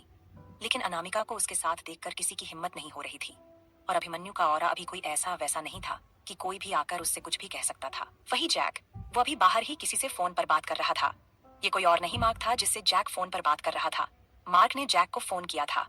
असल में उसने अभिमन्यु को फोन किया था, लेकिन अभिमन्यु का फोन जैक के पास था, इसलिए जैक ने फोन उठाकर उससे बात किया और कहा, अभी अभिमन्यु सर पार्टी में आए हैं, तो तुम कल सुबह बात कर लेना। अभी जो तुम्हें जितना कहा गया है तुम उतना करो। इतना कहकर जैक ने फोन कट किया और वो पार्टी हॉल के अंदर आने लगा। वही फर्स्ट फ्लोर पर खड़ी एक लड़की, जिसने वाइन कलर की फुल लेंथ फ्रॉक पहनी थी और आंखों पर चश्मा लग गया था। उसके बाल कर्ली थे और खुले हुए उसके कंधे पर पड़े हुए थे और उसके हाथों में एक ऑरेंज जूस का गिलास था। वो सब तरफ देख रही थी। वो लड़की इतनी सिंपल थी, लेकिन फिर भी बहुत खूबसूरत लग रही थी। वहीं उसकी स्टेप सिस्टर और कई लड़कियां खड़ी उसे दूर से देख रही थीं। एक लड़की ने उसके स्टेप सिस्टर से कहा, यार वेदिका, ये कृतिका इतनी सिंपल आई है, लेकिन फिर भी कितनी खूबसूरत लग रही है। कहीं ऐसा ना हो कि वो मिस्टर राणावत की नजरों में चढ़ जाए। अगर ऐसा हुआ तो फिर तेरा क्या होगा? तू तो मिस्टर राणावत से शादी करना चाहती है ना? वेदिका ने अपनी फ्रेंड की तरफ घूर कर देखा और कहा, मैं इस लड़की को मिस्टर राणावत के नजरों में आने ही नहीं दूंगी। अभी इसका काम तमाम करती हूँ। यह कहकर वो अपनी कमर को मटकाती हुई कृतिका की तरफ आगे बढ़ी।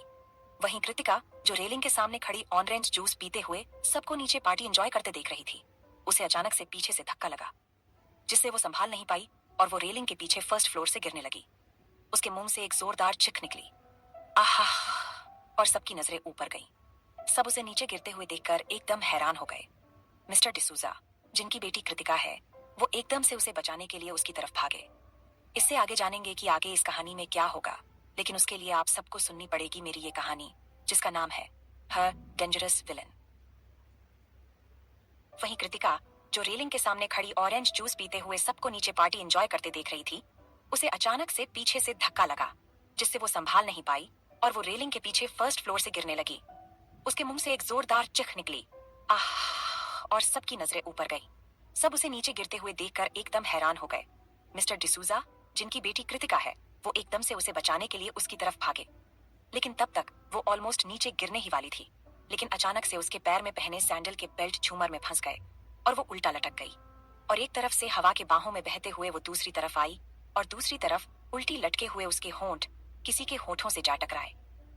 यह कोई और नहीं जैक था, जो बाहर से फोन कॉल पर बात करके अंदर अभिमन्यु की तरफ आगे बढ़ रहा था, और अचानक से कृतिका के नीचे गिरने से और झूमर में उसके सैंडल का बेल्ट फंसने से जो वो उल्टी हो गई और उसके होंठ जाकर जैक के होठों से टकरा गए। वो फिर से संभल नहीं पाई और पीछे की तरफ वो झूलने लगी, और फिर से आकर वो जैक के होठों से उसके होंठ टकरा गए। ऐसा करने पर इस बार जैक ने उसे उसके सिर से पकड़ लिया। कुछ देर उनका यह होठों से होठों मिलने का सिलसिला यूं ही चलता रहा। तब तक मिस्टर डिसूजा भी वहां पहुंच गए और उन्होंने कृतिका को नीचे उतरा। कृतिका अपने सामने खड़े जैक को हैरानी भरी नजरों से देख रही थी। वहीं जैक भी कृतिका को देखकर बिल्कुल हैरान था। मिस्टर डिसूजा ने और उनकी वाइफ ने आकर कृतिका को अपने गले से लगा लिया। मिसेस डिसूजा ने घबराते हुए कृतिका से पूछा, बेटा तुम ठीक हो? तुम ऊपर से गिरी कैसे? तभी कृतिका ने ऊपर देखा और बोली, माँ मुझे नहीं पता मैं कैसे गिरी, मुझे शायद किसी ने धक्का दिया हो, मुझे ऐसा ही लगा। कृतिका के यह कहने पर सभी ऊपर की तरफ देखने लगे। वहीं मिस्टर डिसूजा ने जैक से कहा, थैंक यू जैक, तुमने कृतिका को बचा लिया। तभी जैक ने ही झूमर की तरफ दिखाते हुए कहा, झूमर की वजह से कृतिका बची है, और अगर वो नीचे गिरती तो मैं उसे बचाने की पूरी कोशिश करता। कृतिका बस उसे ही देख रही थी।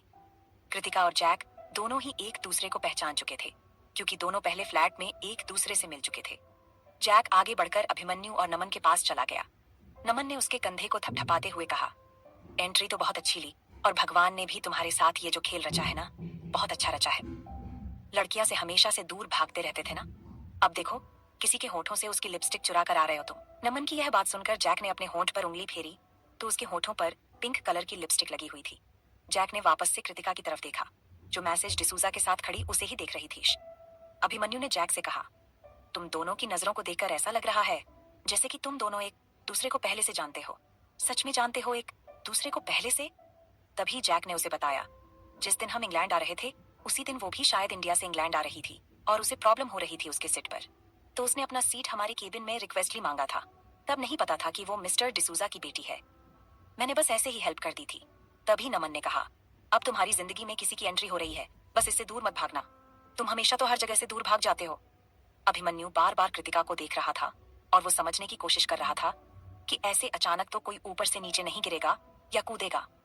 वहीं जब अनामिका ने अभिमन्यु की नजरें कृतिका पर देखी तो उसने अभिमन्यु के पीठ पर चिमटी काटते हुए कहा, मुझे किसी और की नजरें आप पर बर्दाश्त नहीं करना है, और आप किसी और को नजरें भर भर कर देख रहे हो।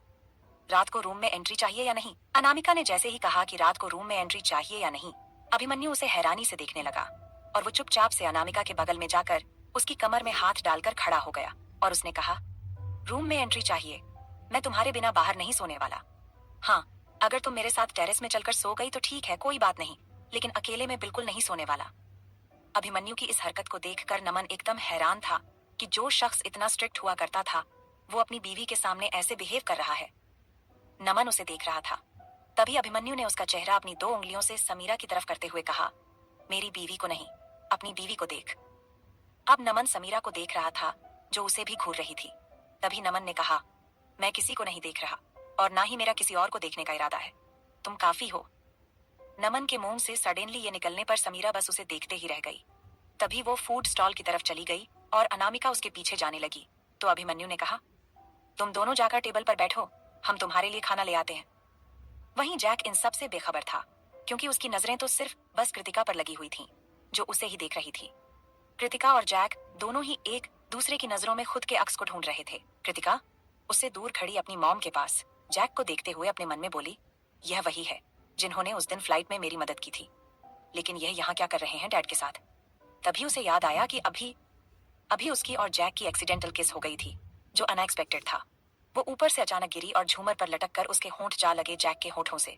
उसने ऊपर की तरफ देखा, जहां इस वक्त कोई नहीं था। उसने खुद से कैलकुलेट किया कि वो अचानक से तो नहीं गिरी, उसे धक्का लगा था पीछे से। तभी मिस्टर डिसूजा कृतिका से बोले, बेटा कोई प्रॉब्लम नहीं है ना, नहीं तो तुम रूम में जाकर रेस्ट कर सकती हो। तभी कृतिका ने कहा, no dad, it's okay, I am fine. Kritika Mr and Mrs D'Souza की गोद ली हुई बेटी थी और वो एकदम शांत रहती थी। उसे सिर्फ पढ़ना पसंद था। वो किसी के बीच में कभी कुछ बोलती नहीं थी। वो सिंपल रहना पसंद करती थी। और फिर भी वो इतनी ग्रेसफुल और ब्यूटीफुल थी कि उसके कुछ न करने पर भी वेदिका, जो मिस्टर एंड मिसेस डिसूजा की सगी बेटी थी, वो उससे जल जाया करती थी और वो हमेशा कृतिका के साथ कुछ ना कुछ ऐसा करती ही रहती थी। मिस्टर डिसूजा ने कृतिका को अनामिका और समीरा की तरफ दिखाया, जो जाकर एक टेबल पर बैठ चुकी थी, और कहा, तुम जाकर उनके साथ बैठ सकती हो, वो इंडिया से आए हैं, तुम उनके साथ कंफर्टेबल रहोगी। अभी भी कृतिका की नजरें जैक के ऊपर थीं। उसने मिस्टर डिसूजा की तरफ देखा और कहा, आर यू श्योर डैड, उन्हें बुरा नहीं लगेगा? मिस्टर डिसूजा ने कृतिका के सिर पर हाथ रखते हुए कहा, आई एम 100% श्योर बेटा, उन्हें बुरा नहीं लगेगा, वो बहुत अच्छे हैं, जाओ। कृतिका उनके पास से हटकर अनामिका और समीरा के पास चली गई। अभिमन्यु और नमन, जो अनामिका और समीरा के लिए खाना लेने जा रहे थे, तब तक उनके सामने उनका एक और बिजनेसमैन आ गया और उन दोनों को उनसे बात करनी पड़ी, क्योंकि वो अच्छे बिजनेस पार्टनर रह चुके थे। कृतिका उन दोनों के पास आई और उनसे बोली, हेलो मैम, मैं मिस्टर डिसूजा की बेटी हूँ, कृतिका डिसूजा। अनामिका ने उसे देखा। वो बहुत मासूम, एकदम बच्ची जैसी दिख रही थी। उसने मोटे फ्रेम का चश्मा लगाया हुआ था। अनामिका ने उससे पूछा, तुम इतने मोटे फ्रेम का चश्मा लगाती हो, तुम्हारी आंखें ठीक हैं? कृतिका ने अपने चश्मे को ठीक करते हुए कहा, वो एक्चुअली बचपन में मैं सिर के बल सीढ़ियों से नीचे गिर गई थी, तब से मुझे आंखों में प्रॉब्लम है, इसलिए यह चश्मा लगाती हूँ। उसकी आवाज भी बहुत सॉफ्ट थी। अनामिका और समीरा उससे बातें करने लगी। तभी एक आवाज आई और पार्टी में पूरी लाइट्स डिम हो गईं। Hello beautiful ladies and gentleman, अब पार्टी अपने सबाब पर है, तो बिना डांस परफॉर्मेंस के पार्टी कंप्लीट हो जाए, ये तो हो ही नहीं सकता। तो क्यों ना यहाँ पर कुछ कपल्स की बॉन्डिंग देखी जाए, उनके बीच लव बॉन्ड कितने स्ट्रांग है। तो यहाँ पर सबसे पहले अपना लव बाइनेंड दिखाने के लिए कौन सा कपल आ रहा है? Can you gas guys? Anchor ने इतना कहा और वो सब तरफ देखने लगा। स्पॉटलाइट सबकी तरफ पड़ रही थी और सभी कपल्स एक दूसरे को देख रहे थे कि कौन जा रहा है डांस परफॉर्म करने के लिए। तभी अभिमन्यु और नमन से, जो बिजनेस पार्टनर बात कर रहा था, उसने अभिमन्यु से कहा, ए आर, मैंने सुना है कि आप अपनी वाइफ के साथ यहाँ आए हैं, तो क्यों ना आप अपनी और अपनी वाइफ के बीच का लव बॉन्ड यहाँ सबके सामने शो करें। वैसे भी अभी तक आपकी मैरिज अनाउंस नहीं हुई है, तो यहाँ पर आप सबको दिखा सकते हैं कि आप अपनी वाइफ से कितना प्यार करते हैं। और जितने लोग यहाँ ये सोचकर आए हैं कि वो हर से पर्सनल रिलेशन बनाएंगे, उनके लिए यह क्लियर हो जाएगा कि आप अब सिंगल नहीं हैं। अभिमन्यु अपने बिजनेस पार्टनर को देख रहा था। तभी उसने देखा कि बहुत सारी लड़कियों की नजर तो उस पर थी और इससे अनामिका को जलन भी हो रही थी। तो अभिमन्यु ने कहा, yes you are right Mr Shekhar, मुझे अपनी वाइफ के साथ एक परफॉर्मेंस तो देनी ही चाहिए, थैंक यू। इतना कहकर अभिमन्यु आगे बढ़ा और वो सेंटर पर चला गया। उसने एंकर के हाथ से माइक लिया और कहा, hello everyone, I am A R, मैं यहाँ अपनी वाइफ के साथ अपना लव बॉन्ड शो करना चाहता हूँ और मेरी वाइफ को यह दिखाना चाहता हूँ कि उसका हस्बैंड सिर्फ उसका है, कम अनु। जैसे ही अभिमन्यु ने यह कहा, स्पॉटलाइट पूरे गेस्ट की तरफ घूमने लगी और अभिमन्यु की नजरों का पीछा करके जाकर अनामिका के ऊपर रुक गई। अनामिका अभिमन्यु को हैरानी से देख रही थी। अभिमन्यु ने अपना हाथ आगे बढ़ाया हुआ था और अनामिका उसे ऐसे ही देख रही थी जैसे कि यह क्या है।